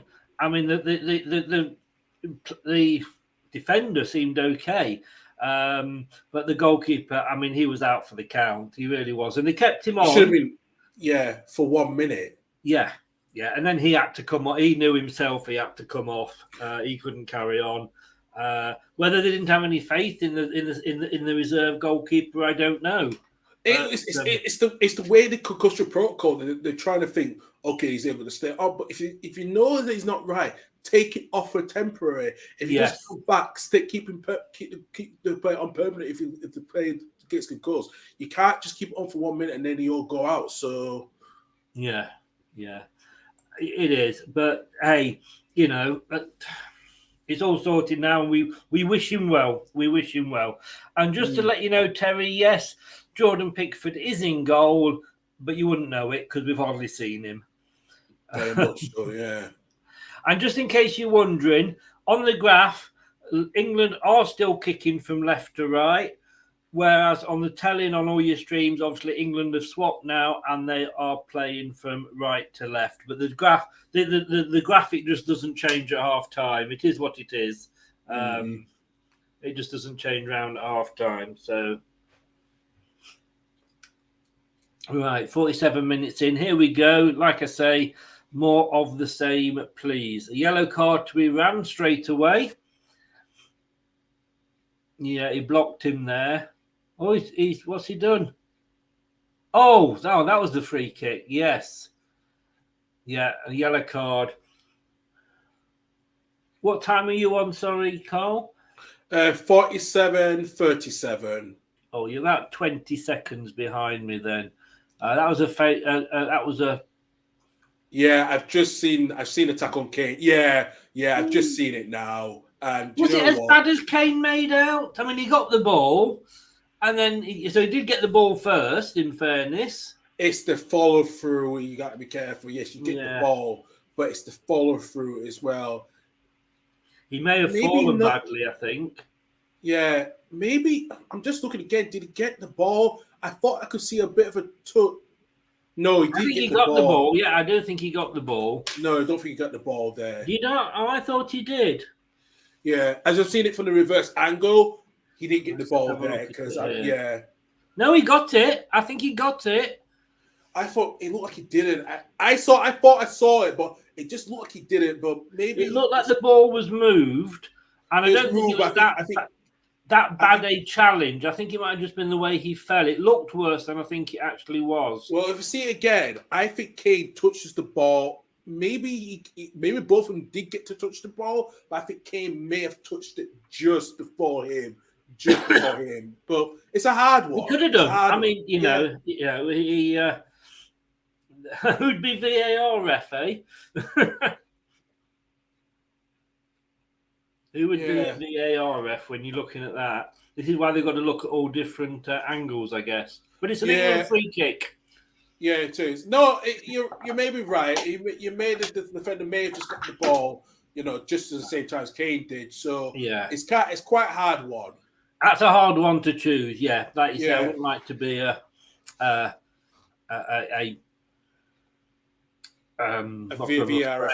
ref in that situation. Yeah. So it is a free kick to England if they ever get round to taking it. 50. About 30 seconds. Kane's back on. Yeah. Trippier, I think, is going to take it. Yeah, I think Trippier was going to take it. And it went straight at the wall. Yeah. Wasn't worth the wait and then headed away.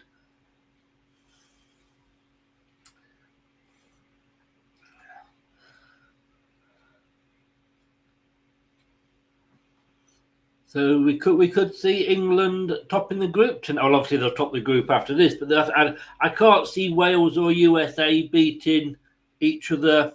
No, I don't. I really don't at all. No, I really don't at all. To be honest, I think that's going to be a draw between those two teams because, Iran will leave spaces at the back, trying to get back into it. So it's exploitation time, lads.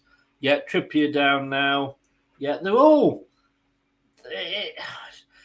This was Qatar yesterday.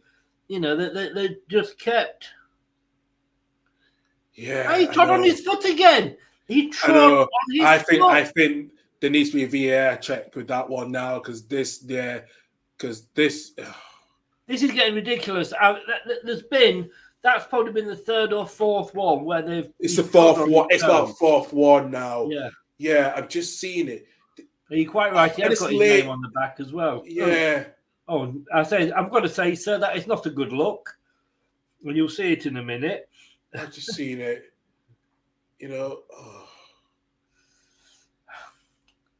I can't do that with all my chest hair, I'll tell you.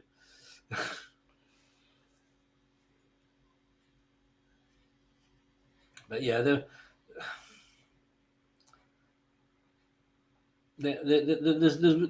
much too much of that standing on the foots. I know.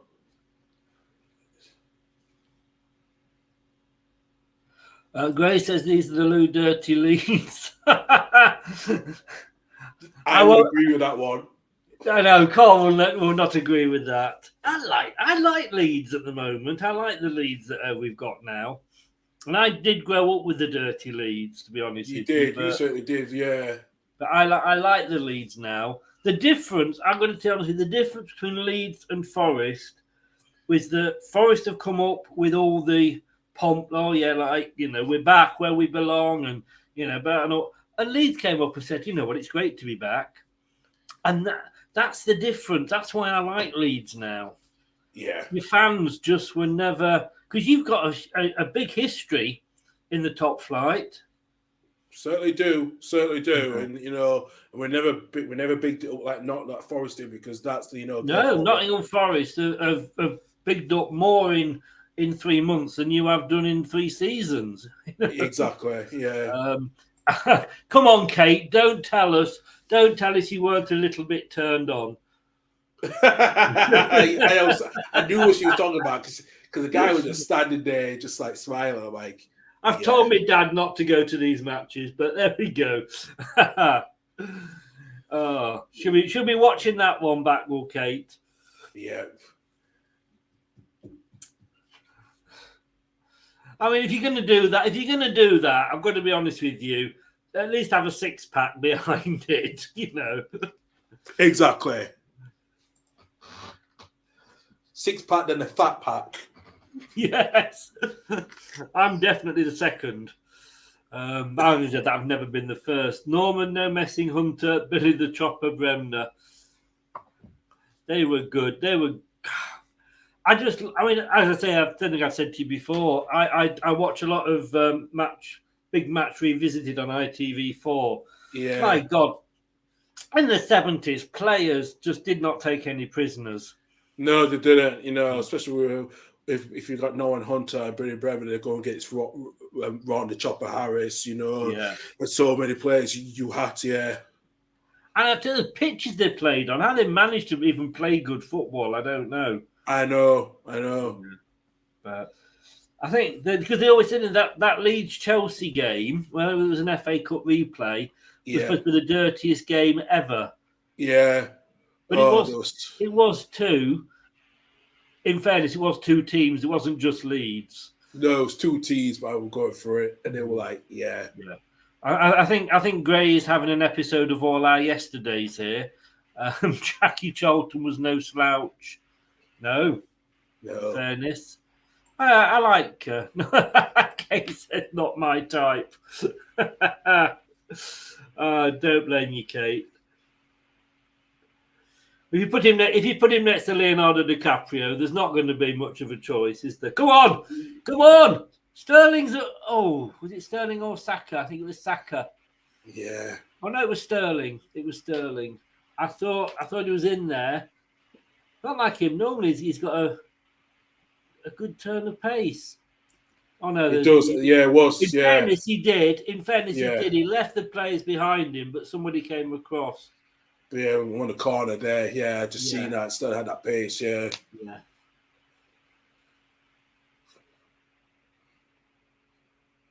Yeah, Sterling's more better on the left than on the right. When you have Saka, as a 2-footed, he's better on that side. Sterling's more better on the left. Yeah. And so you can see that the pace that you had, and how Kane flipped the ball for him to, for that chance, before he went out for a corner. So yeah.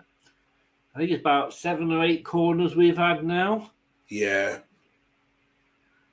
I mean, yes, it's a good performance, but we're going to come up against, obviously, a hell of a lot better teams than this. Yes, we will do. Ron Chopper Harris, Karl mentioned him, Gray. He was Chelsea, wasn't he? He was Chelsea. Oh, my God. He was... As people told me about him, I thought, blood, yeah. And I've seen the videos, the way he came in to one of the least players in the cup final replay, man. My God, he was, you could tell from that he had that physicality to match Hunter and Bremner. He just had that capability to match both of them. Indeed. So we are coming on 56 minutes now. I think they're having more of the ball, Iran, but they're not doing anything with it still. No, they're really not. And England are very comfortable when they're off the ball, when Iran is in possession. And the Iranians just either misplacing the passes or slipping, or when they're being passed the ball, and they really have struggled a bit, to be quite honest with you. Yes. And the thing is, as well, it will always look like in this position, it will always look like the losing team are coming back into it. But at 3-0 up, England don't need to do anything. They don't need to take risks. You know, if it ends 3-0, we've still got 3 points. It would be nice to get some more goals, but I think, you know, it's not going to affect with the teams that are in this group. I don't think goal difference will be a huge problem, but yeah, just take it easy, England. But it is going to obviously let Iran have the ball more. Some nice play here, though, a nice interchange of passes to get the ball out of defence. Saka's on the far side, passes it in. Didn't quite get it through to an England striker. USA will be a test. I mean, a lot of people are saying obviously that Wales is going to be the big game for us. I mean, do you think so? I think it is. I think in a way, it's a must-win game because Wales, after what happened in the Euros, you know, they scored the first goal. You know, with Bell and how Joe Hart didn't save that shot, and also because I think how they finished above us as well, and they went all the way to the semi-finals. There's a huge point to prove that we can try to make sure Wales don't get further in this tournament. You know, because Wales could be one of those teams, and you know, Wales could have got to the final of the Euros, but you know, looking at, you know, so there's a bit of a worry with that one, how to do. I think they are going to be one of our big threats if we don't beat them in the next game. If we have to beat them in this next game to get our top, you know. I think Wales will be up for it possibly more than us. They will do. Hopefully, we'll be through by then. But I think, you know, everybody, you know, Wales, Scotland, Northern Ireland all want to beat England, don't they? Yeah, they do. Yeah. As you say, Gray, 3-0, the game is done, really. Ian is in. Good afternoon, everyone watching.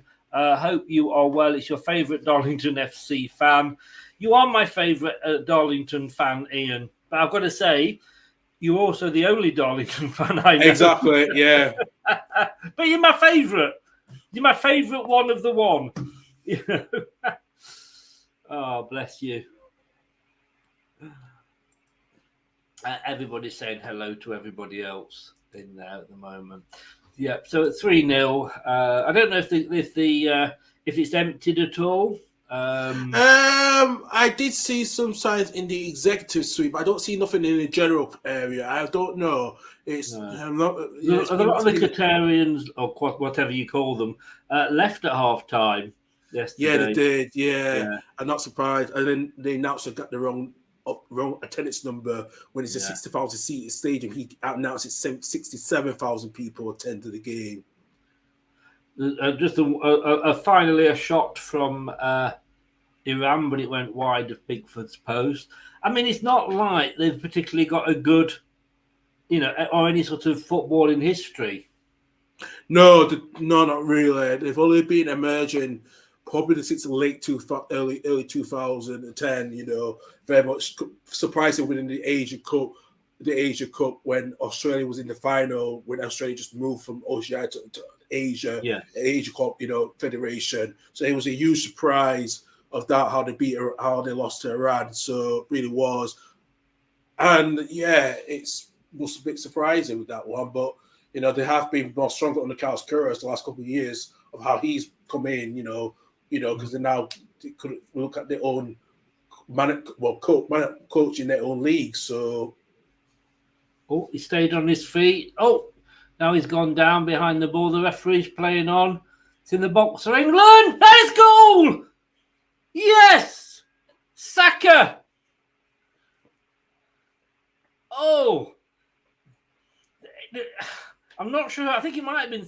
No, it wasn't Saka. Somebody had the ball. Sterling had the ball, and yeah... He could have gone down. He didn't. He carried on. The referee, in fairness, well done, the referee. Yeah, I've just seen it. Yeah, his advantage. And that's I think it's a second goal. Second goal, yeah. Well, you know what's coming, guys, don't you? Goal! 4-0. 4-0. Good night, Vienna. Game over. Yeah. I just see the build up. Sterling at the ball, and you get tackled down, but he finds Saka, and Saka just just go past two or three Yeah. players, and they didn't know what to do, and he just placed it in the bottom, bottom left hand, bottom right hand corner. He had 3, 4. Oh, did Four he take defenders. So deflection? Yeah. But Sterling, I mean, the referee looked because he was blocked and he went down. But well done to the referee. We criticise referees, but do you know what? He played on there, and he gave, played the advantage quite rightly. Yeah, the And that's deflection what as well happened. too. Yeah, just see the deflection. Yeah, but Saka's goal, Yeah.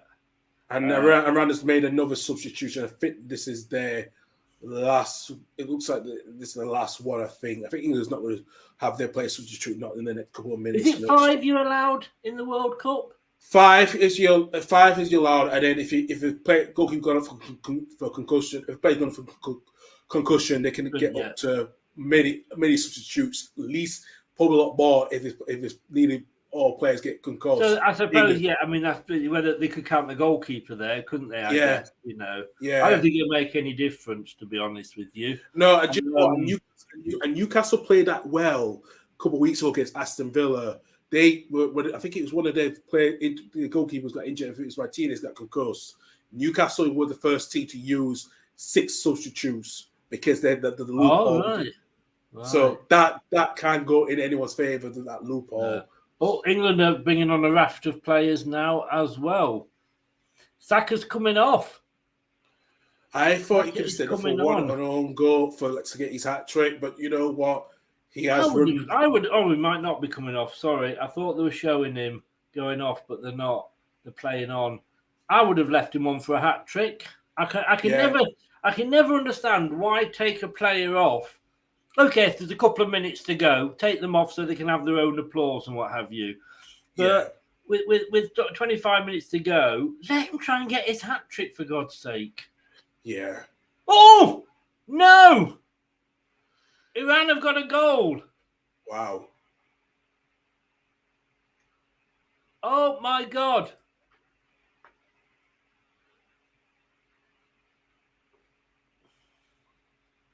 Oh. Yeah, and it's a through ball as well. Yeah, and then Pickford's annoyed with that one. Yeah.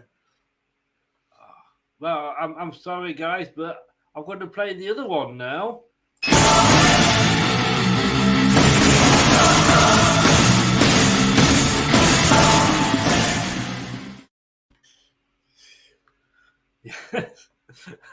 In fact, my banner, which I haven't updated yet, actually, nobody tells me to update my banner, do they? I'm going to have to do that one again. I have to do that one.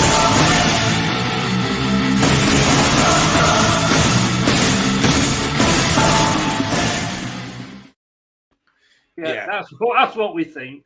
I need to turn the volume down on that one. Oh my God! Oh, Maguire's down. Has he been concussed? Yeah, it's just how they let that England let that goal go through. That's very surprising indeed. That's kind of taken the wind out of our sails a bit, hasn't it? It has a little bit, yeah, it has. Okay, I get 100%. I agree with you there. You know, it's definitely an oh no moment. It's well. Oh no! Oh no! Oh no! No! But they have got one back. Maddison there, just seen him on the bench, but obviously he's not even on the subs bench. He's too injured. One back for Iran. Yeah, I think we all wanted a clean sheet. Yeah. Make the substitution. Now, whether that unsettled them or not, 4 substitutions in one go, whether that unsettled the England players, but could Pickford have done better, or was he just well beaten? He was well beaten, actually. He looked just well beaten, you know. I think it was more with a through ball. I think it was Harry Maguire was trying to come in and try. It looks like now Grealish is going to come on. Rashford, I think Callum Wilson's now gone has now gone back to the bench. It's Foden, Rashford, Grealish, and Dyer. So it looks like Maguire is going to be probably coming off, actually. At 4-1 up with just over 20 minutes to go, there's no point in risking him, is there? No, there's no point risking him, and we're doing the right procedure. Just take him off anyway because we don't think it's a point to prove like with what Iran did earlier on in the game. We don't want to waste more minutes, so we just want to use it. He's going off down the tunnel. Can I just say, never let it be said that a woman changes her thoughts or her mind. This is Kate from one comment to a next comment. Love you, Kate. Gray says, when is the great Mr. Wellesby and Mrs. Boardman coming on? Fortunately, Elton has got COVID at the moment, so we're having to put that on hold. I want to try and do it probably after the group stages because we'll have more time to do it because there's obviously not going to be matches every day. But you know how long Gray, how long it can take to get over COVID. So we wish Elton all the best. He thought it was a really bad cold. He came onto a show very, very late because he was asleep. But it's developed into COVID, unfortunately. So I'm not 100% sure when we are going to get in. Indeed, Gray, yes. I won't put your previous comment. Well, I will put your previous comment up because you just say, I hope Eric isn't Dyer. Yeah. Exactly. They've just put an England player on his arse. I mean, this is sort of the Iran that we should have been expecting to see. They're coming back into it now. Yeah, slowly they are coming back into it. I think that first half, I think they were just all over the place. So, and I think with the right substitutions, they are kind of making a bit of a difference. They're coming back into the game. So, yeah, I'm not surprised, and that's why. What confusion? Yeah. Kate says, "Oh God, exactly." There's a raft of substitutions. Yeah, Saka's coming off. I can see Rashford. I can see Foden. And Grealish as well. So I think it's going to be either Kane coming off as well too. Or Rashford's coming off. Sterling's coming off. Sterling's coming off as well. So it will be Kane staying up front. Rashford will be playing on the right, and Foden will be playing in on the left. Mount's coming off. Yeah, Mount's coming off as well. So. You see, to me, this is the best time to bring Grealish on because he will just absolutely run mad at the Iranian defence. Yeah, and I think Grealish is going to be more in the central midfield, actually. So, no, fair play. I think that might be the right to just get Grealish to get some tackles to him. I mean, at the rate that the Iranians are going in for these tackles, that was a bit dangerous. And we do know, like you say, that Jack Grealish can go down easier than a prostitute's knickers on double time. Yes! Yes! Rashford has been on 2 seconds. It must have been his first or second touch, and it is 5-1. Oh God! What? I don't believe it. Yeah, that's a good touch from him as well. Actually, what a ball from Kane, and actually, just to go on his left foot as well. To move to reach his left foot, place it shot after the third touch. 3 touches. His third touch after coming on. I think this is going to be a safe score against Paramount that we had in the last World Cup. I think this is going to be 6-1 because we did have that scenario, but it could be more now. So, yeah. Well, here we go again. Goal! Oh, well done, Rashford. Wow, that they see when that happens, you call it an inspired substitution, don't you? Yeah. 5-1. I mean, you can't, it's the start you want. You can't ask for any more, can you? No, you can't ask for any more. And you know what? Especially the players who scored today, Rashford and Saka and Sterling, who were one of the few players who got abused in the last Euros. I think it's more a redemption for them, to get them on the score sheet in the first game is credible. Yeah. Doug, you're either on a very long lunch or you're being very naughty. I'm not sure which, but thank you for the comments there. Doug obviously will be on with me tonight at 7 for a bit of the older Welsh Rabbit and taking on the good old American Burger. Where we go here. Ladies man on the grass goes down well. Yes, it's 5. Rashford. Come on, Rashford. Yeah, you see, Kate, it was those positive vibes you're going, wishing you were there with that man in the crowd, thinking, I could wash his chest out later for him. And actually shave it as well, too. Yes. And Grealish is down. Who knew? See that? Oh, it's his first World Cup goal, Rashford. You see that? To me, that's the difference. Grealish will get you. He lifts the crowd. Although I do believe if Maddison comes on, he would have done that. But he does get you those free kicks in the dangerous positions, which is why I think you need Grealish and Maddison on at the same time. Grealish to win free kicks, Maddison to take them. Absolutely, indeed. Looks like Callum Wilson is going to come on. Looks like Harry Kane's going to. Well, it's definitely going to be Harry Kane coming off. Why not? Give him a 15-minute break. Yeah, I agree as well. We're playing again in 4 days, so.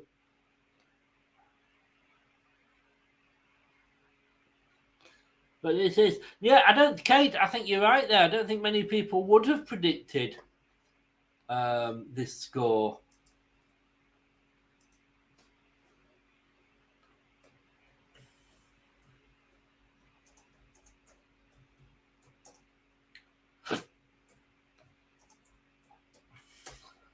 I don't think they would. Oh, there's a lot of space at the back now. Yeah, there is actually, and looks like, that ball's going out for a throw in. Just see here. No, it's just interesting how it looks like it's definitely Kane coming off, and as I said, what a good scoreline for England, and this is what they were needed. This is the needed just to start off the tournament quite well. Put pressure on Wales and US tonight because, I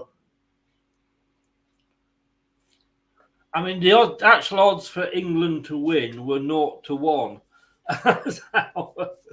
and Iran were 1,000-1. So that might have been a bit unfair, I think, to Iran. But come on, Callum, get your first goal as well.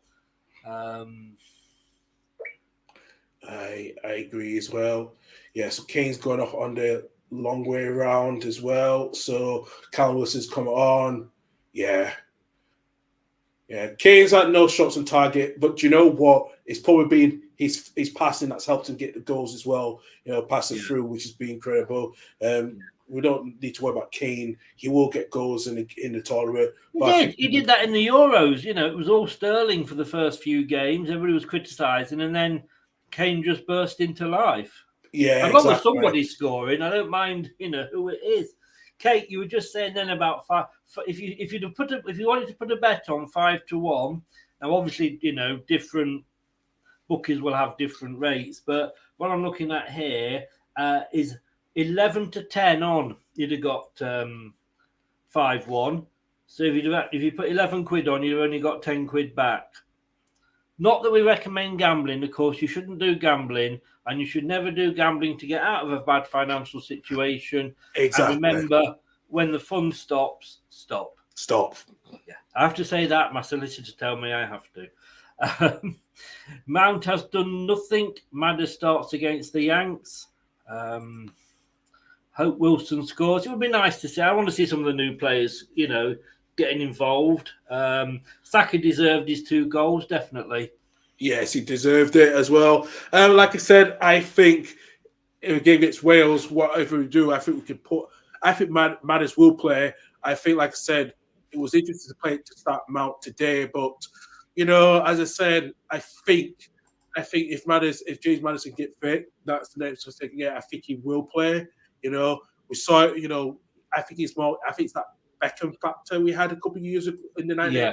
But when he didn't play the first game, and then played the last 2 group games. He was a difference maker. So let's just see how it goes for Maddis if he can get fit. For the, yeah. Like I say, if they give been that bad, he would have been sent home. So, yes, exactly.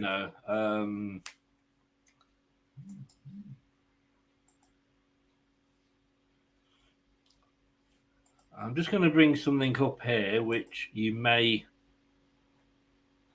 find interesting,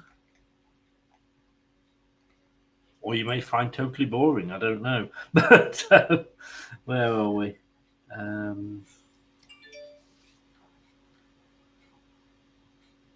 Come on, England. It would have been. Was it 6-1? 6-1. I think we beat Panama, didn't we? Yeah, it was. Yeah, 6-1. Yeah.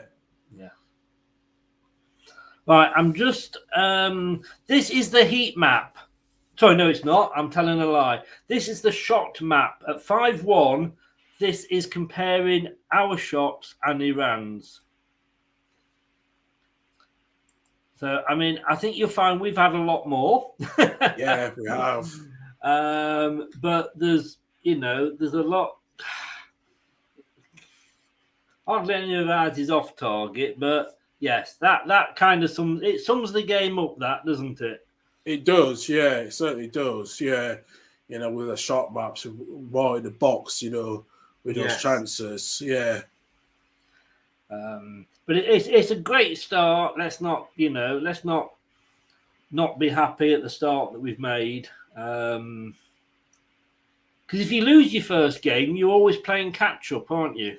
Yeah, you do, and I think that's why England, the last couple of, last two tournaments, we have not played that. We've won our first game, and we've not played that huge catch up as it has been in a way, compared to the 2014 World Cup and 2010 World Cup, which was our worst one because we were playing a lot of catch up with those. We drawn against the US, that first game. Then we 0-0 against Algeria, which we couldn't score with that bird on the Dame put bar top of the bar on the net, and then beating Slovenia just about. It was a tough World Cup for that one. We were so catching up. I mean, I remember we played the last one under Roy Hodgson. We couldn't even beat Costa Rica. I know. And no disrespect to Costa Rica, obviously, but come on, we've got what time? There's just over 10 minutes to go. So we can get a couple of goals in that time, can't we, Karl? Yeah, we probably will do. I wouldn't be surprised in that in the last 10 minutes. Really wouldn't be surprised at all.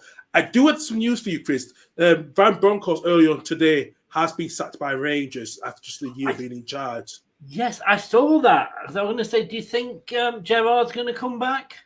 I wouldn't be surprised, but there is a few names that's been linked to Ralph Hasenhüttl and Sean Dyche as well. A few Rangers fans want Sean Dyche, so there's going to be a lot of appointment. That would be a good appointment. Yeah, because I think, like I said, it'd be the right fit for any of those managers, so... So just to sidetrack a second, Karl. Sorry, look, you can see what's going on here. Should this big player not be lifted off the pitch? He's got cramp. And he's literally 2 foot from the edge of the pitch. Yeah, I know, but they try to keep it out to just a QS game. There's no rules to it. There's nothing you can do. But I wish that to keep the game flowing, not to time waste. They should just try to get the player off to the side to do that than keeping him on. So I would agree with that one. Yeah. But just going back, I mean, are Rangers your Scottish team?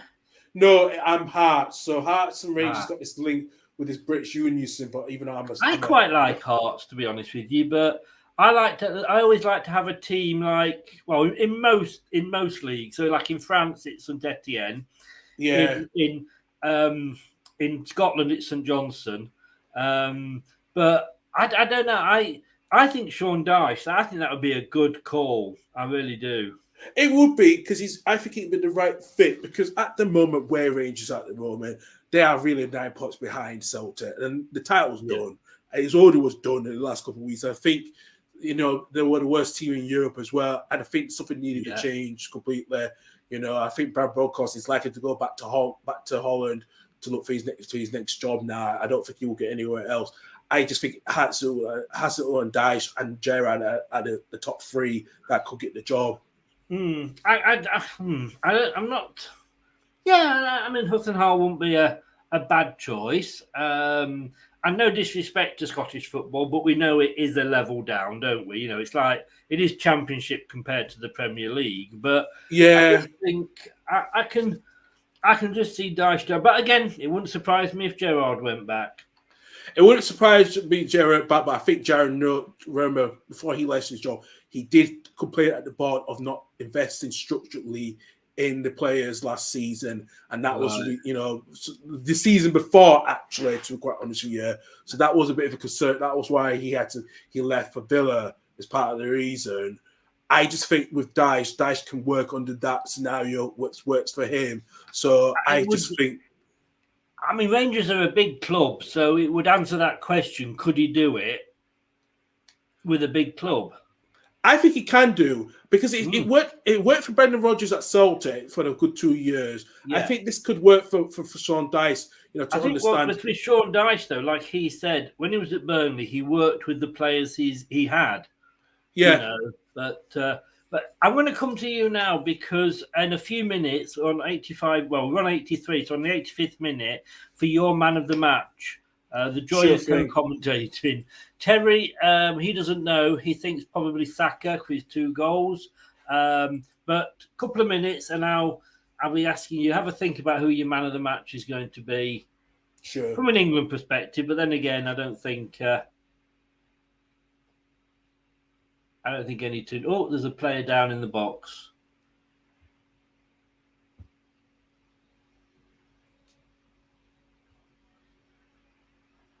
But what a introduction from Marcus Rashford.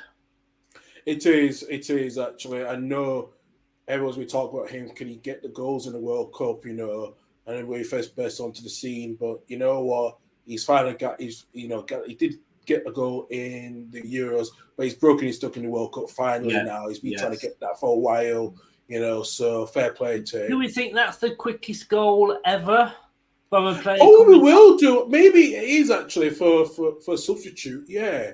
I think it is. So I wouldn't be surprised at all, because I know when substitute commanders usually impacts when they score straight away. I think he's probably thereabouts.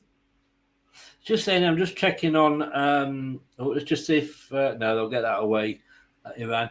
3 touches, it says here. The first controls the ball. The second is a neat flick inside, a bamboozled defender. The third is a cool finish. Marcus Rashford wasn't a certain pick for this squad. He now has his first major tournament goal. How long was he on? A minute? ? So I think, I don't know if the Bobby Robson's goal is still the quickest ever in the World Cup.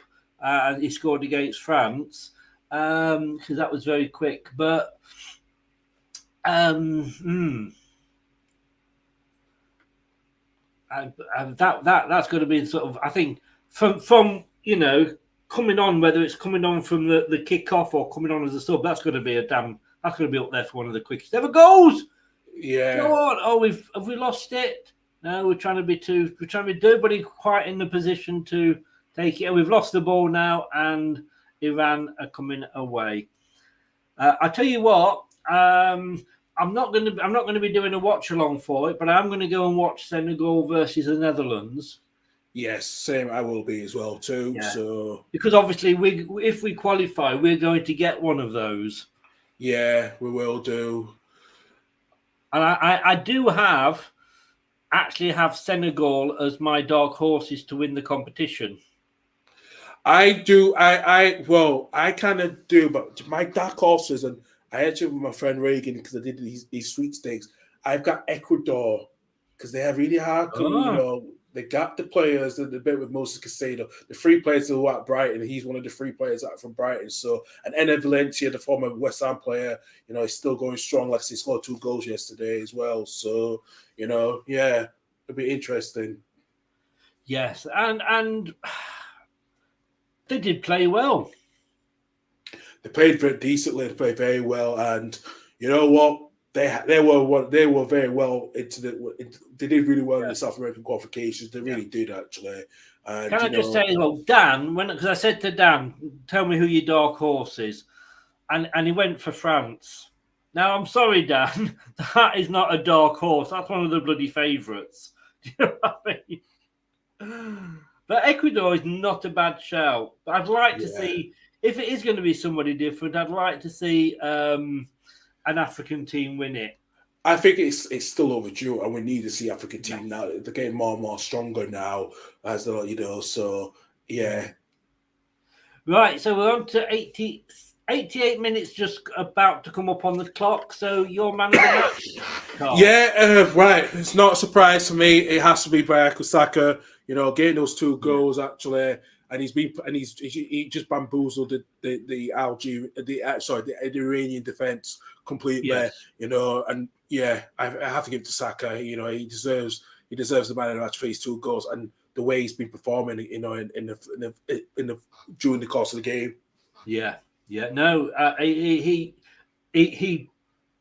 was nothing but trouble for the Iranian defense down that side, wasn't he? No, it was trouble for them on the right hand side, and they just didn't know to, because because he's 2-footed as well. That's the difference. That he can play anywhere. So yeah, 70% possession to England. We're just knocking it around now. I'm sure the crowd are going yay to every pass. Can't have the sound on, so I don't know. Oh, hang on. No, have we? I think we have. Go on, who is it? Grealish scores. Oh my God. Jack Grealish, what a breakaway. Yeah, look at the pace on Wilson as well. Yeah. And he just finds, and like I said, finds, well, was he on? Was he off? He looked on. He looked on. If you look, I'm looking at the stripes on the pitch. He looks on, and fair play to him for playing it back. I mean, he could have taken a shot himself. He could have done, Wilson, but And at 5-1 up, why don't you? But what a cool. He had Foden and Grealish. Yeah, he had Foden and Grealish, right next to him, and then Grealish getting it. So, the Iranian defense would just have blown it, and they couldn't cover. Just look at it as well. And yeah. Here we go.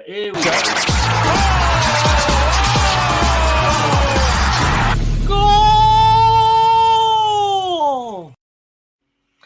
People can't see it because it's full screen, but I can see what you're doing behind that celebration. I know. And why not? 6-1. We are here. England are here, guys. 6-1. What would you got for 6-1, I wonder? Okay, let's have a look. For 6-1, you would have got odds of 5-1. It would be surprised because especially. Yeah, so that's not. Yeah. And again, ladies and gentlemen, we do not encourage gambling, especially if you're trying to get yourself out of a hole. And if you do gamble, remember, when the fun stops, stop. Actually, because I've got a website, and I used to have a local bookie that used to always send me odds through every week for the Leicester games. Yeah. And I actually got an email off the gambling people saying that I had to put all these pictures up, be aware, be gamble aware or whatever. Yeah. I think like, I don't remember you saying 6-0. Great, did you really? I don't remember that. Do you, Karl? No, I don't remember that at all. 10 minutes. 10 minutes. Jesus, what? Okay. What? Where's that 10 minutes come from? That's what I'm trying to wonder as well. I mean, 14 in the first half, yes, I get. I mean, we had the player down for cramp, but I don't get it. Yeah. No, I don't as well. I really don't as well. I don't know if it's trying to cover for the first half because of what happened, So I think they got it about right in the first half, in fairness. But yeah, true. But I don't know because it was so long. They probably, yeah. No. Well, I mean, and they could be making a statement that, like, if you guys keep going down and trying to slow the game down or what have you, we're just going to add it on at the end. Yeah, I think that's what it feels like as well. Actually, yeah. Well, it's about time, to be honest with you, because they did a thing, didn't they, as to how long the ball was actually in play for in a game, and it wasn't that long. It wasn't that long. Yeah, I know. Oh, go on, Grealish. Oh, he's past 2. He could have gone down. He hasn't. Ball comes out this side. Now it's that was Grealish. Oh, is it across?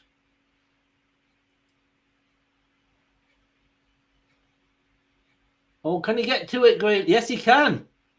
He's kept it in. Well done, Grealish. What's he going to do with it? He's not going to keep it in the corner. It's lofted in. Oh. Yeah, I can see Karl Wilson getting his goal. I think it's going to come. I think it will come as well. It wouldn't be a surprise. Yeah. Because we know how good Wilson is up in the air as well. We know how good he is if the ball's across to him. Yeah. Yeah. I mean, if you're going on form, I've got to say as well, they've just put up Bellingham's heat map. He has been all over the pitch. Yes, he has. I'm not surprised. I'm not surprised as well. With how as a defensive midfielder, he can cover all over the places, attack, defend. He can do everything.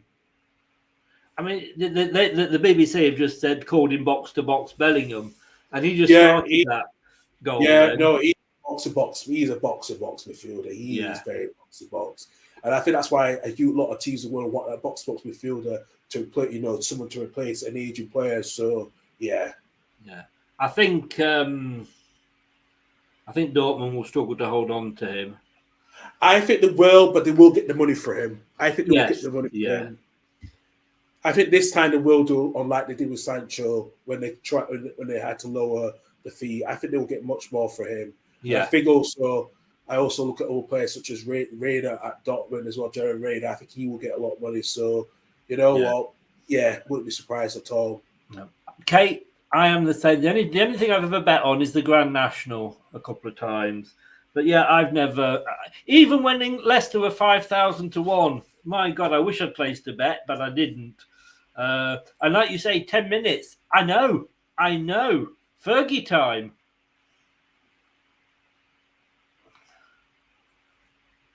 And we're still trying to play.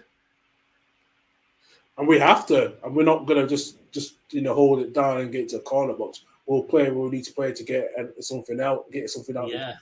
So still 5 minutes to go. Yeah. It's been like, when you come to think, it's been 24 minutes in stoppage time. It's almost like another half. It feels like it is, actually, yeah. We're on the break again. Oh, bad ball. Unfortunately, not a very good ball. He had limited options. Callum Wilson made the run for him, but it was a dreadful pass. Much too hard. But it's amazing what you can do in 10 minutes, isn't it? Yeah, I know. Twice for me, if I'm honest. And there's a ball's come in and it's headed out of England. Easily dealing with that. I think I'm not saying Iran have given up, but they're not with a tackle like that. They certainly haven't given up. They're still putting the boot in.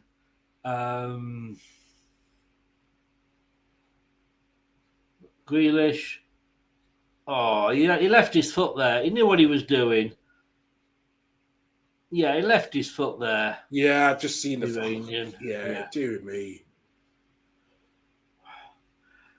I've just remembered, Gray, what you were saying before, Mr. Socks. That was my name, wasn't it, for Grealish? I wish somebody would just buy him some socks that would fit him. I know. I especially had sorts of shin pads as well, too, actually. Yes. I think we're just playing the game out now. 6-1. I'm not sure if this is our joint biggest win ever in the. I think it's our joint. This is our joint biggest win, actually. Yeah. It was Panama we beat 6-1. There's a few penalties in that one. Well, I mean, it's been a great match, and we needed this after yesterday's because, and I'm not criticising Ecuador because they did the job in the first half, but it wasn't that second half. It wasn't a classic match at all. No, I turned off after 60 minutes, and I was like, yeah. The game's done anyway, and just I just didn't see the point of it. Continue watching the rest of the game. Oh, they're through! I just hit the bar! Oh my god!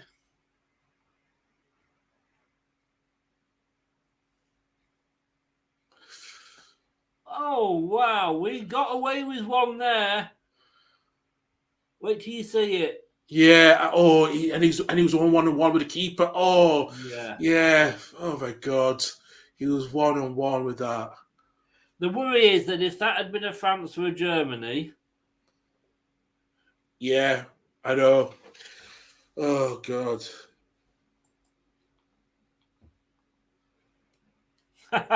Kate, do you know what?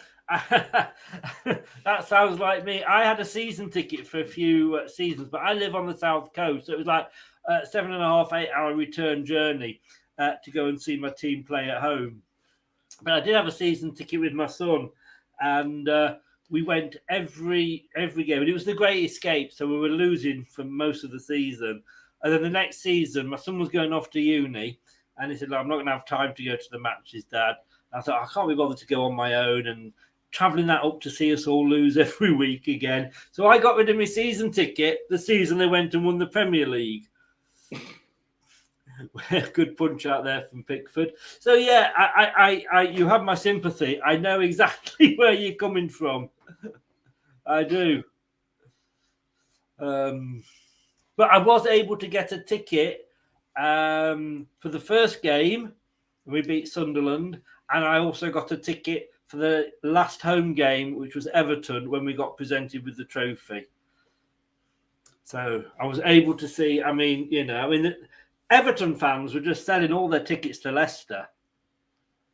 I nearly bought one from an Everton fan. He wanted 300 quid for his ticket. I'm like, wow. But I was about to pay it. I'm thinking, like, I'll never get the chance to see this again. Oh, possible penalty for Iran. Oh, he's going over to look at the VAR. It's a long one, which probably means it is going to be a penalty. Because the Iranians are looking very complaining. They're just seen there. Yeah. And whenever they go and have a look at the screen, obviously they always... Let's have a look what they're claiming for.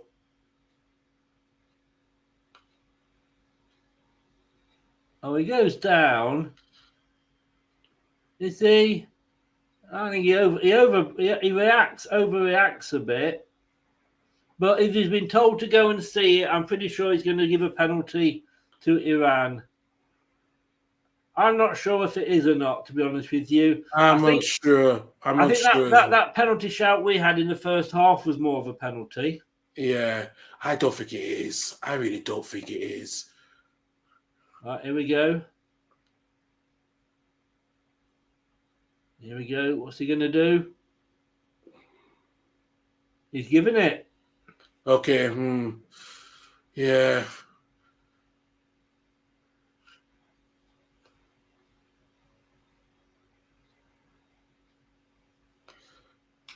Well, okay then. Oh, Kate, you live near Leicester. Well done. You support United. Scunthorpe? Hartlepool? I've got to say, we've only had 2 games, and VAR has not covered itself in glory. No, it hasn't. It really hasn't. All right, 6-2. So, yeah. We'll take that then. We'll just take it now because We'd have taken that at the start, wouldn't we? yeah. 101, 102 minutes. What a game.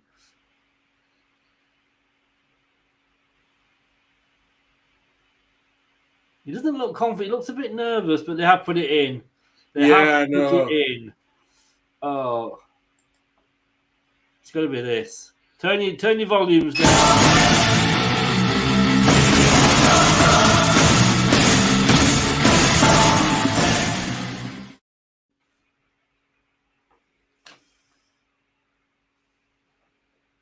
I don't know how that was a penalty. But ours wasn't. Yeah. I don't know. I don't get it at all, actually. Sent Pickford the wrong way. And there it is. It's all over. 6-2, 6-1. It doesn't make any difference, does it, really? No, it doesn't. No, it really doesn't. You know. Kate says exactly. That was our first. Why was that first half not a penalty? But that is 100%, Kate. But look, you know, we can be magnanimous. You know, 6-2, 6-1. Who cares? It's a great start for us. Yeah, I know it's Manchester, Kate. I was being a little tad sarcastic.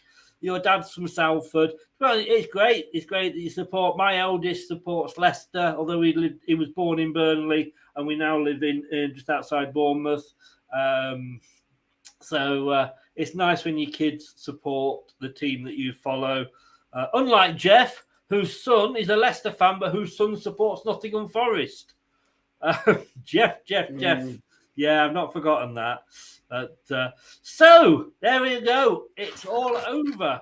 And we got this. Yes! Oh, God. Oh, I'll have what she's having.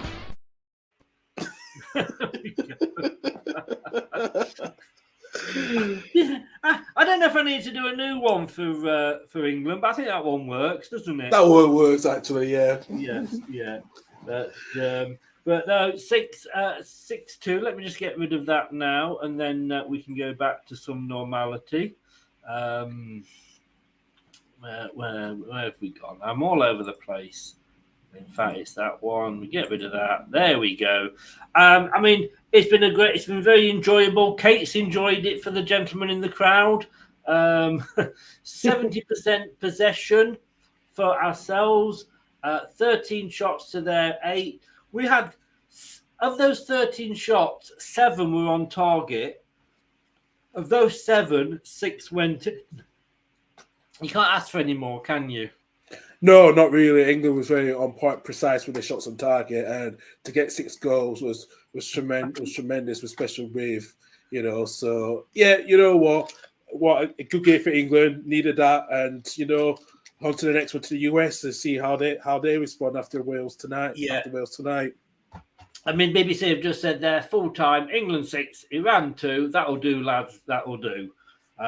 If you're USA or Wales, you're looking at that and thinking, gulp. I think they're going to be worried.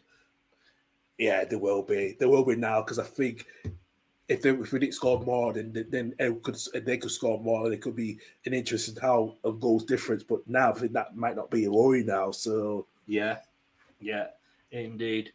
Karl, mate, look, thank you so much for coming on. It's been enjoyable. It always is when we win. Yes. Chris says there, great start for us. Let's continue. 100%.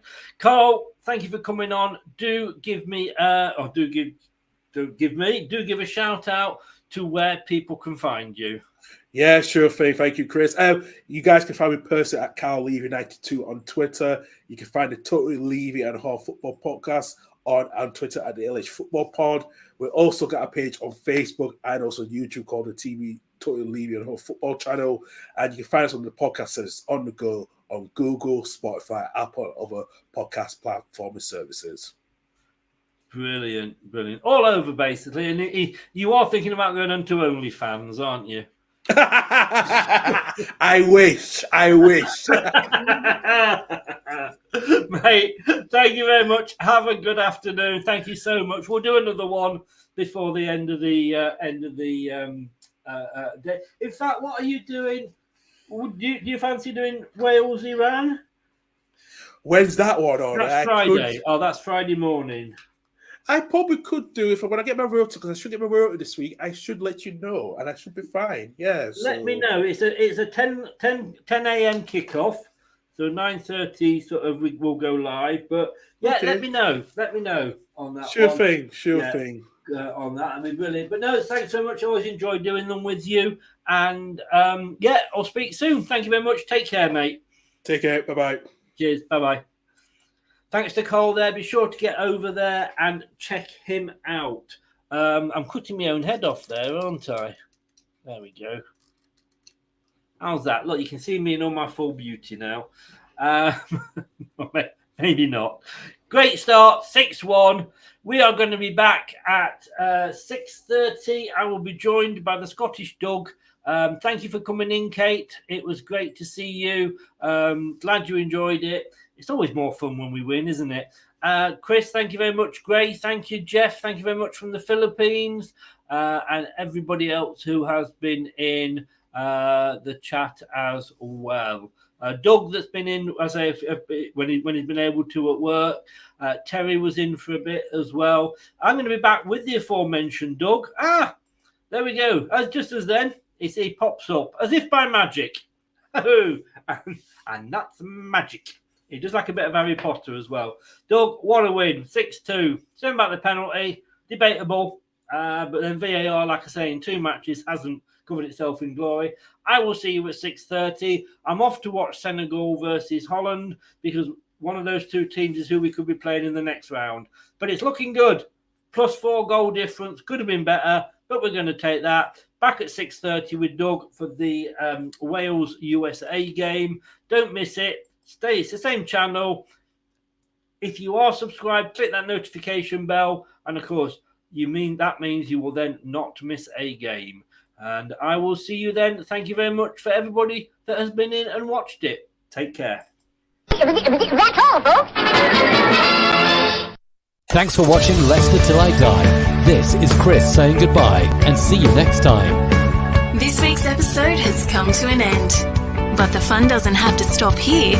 If you have any questions, suggestions, or feedback, head over right now to Twitter and Facebook and like, share, and get involved.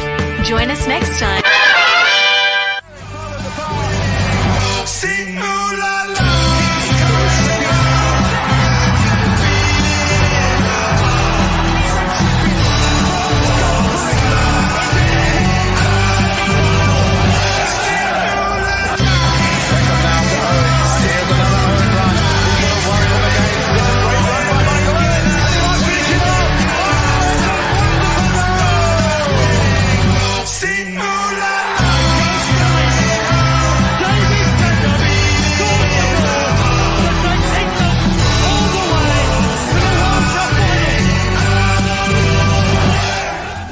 Thanks for watching.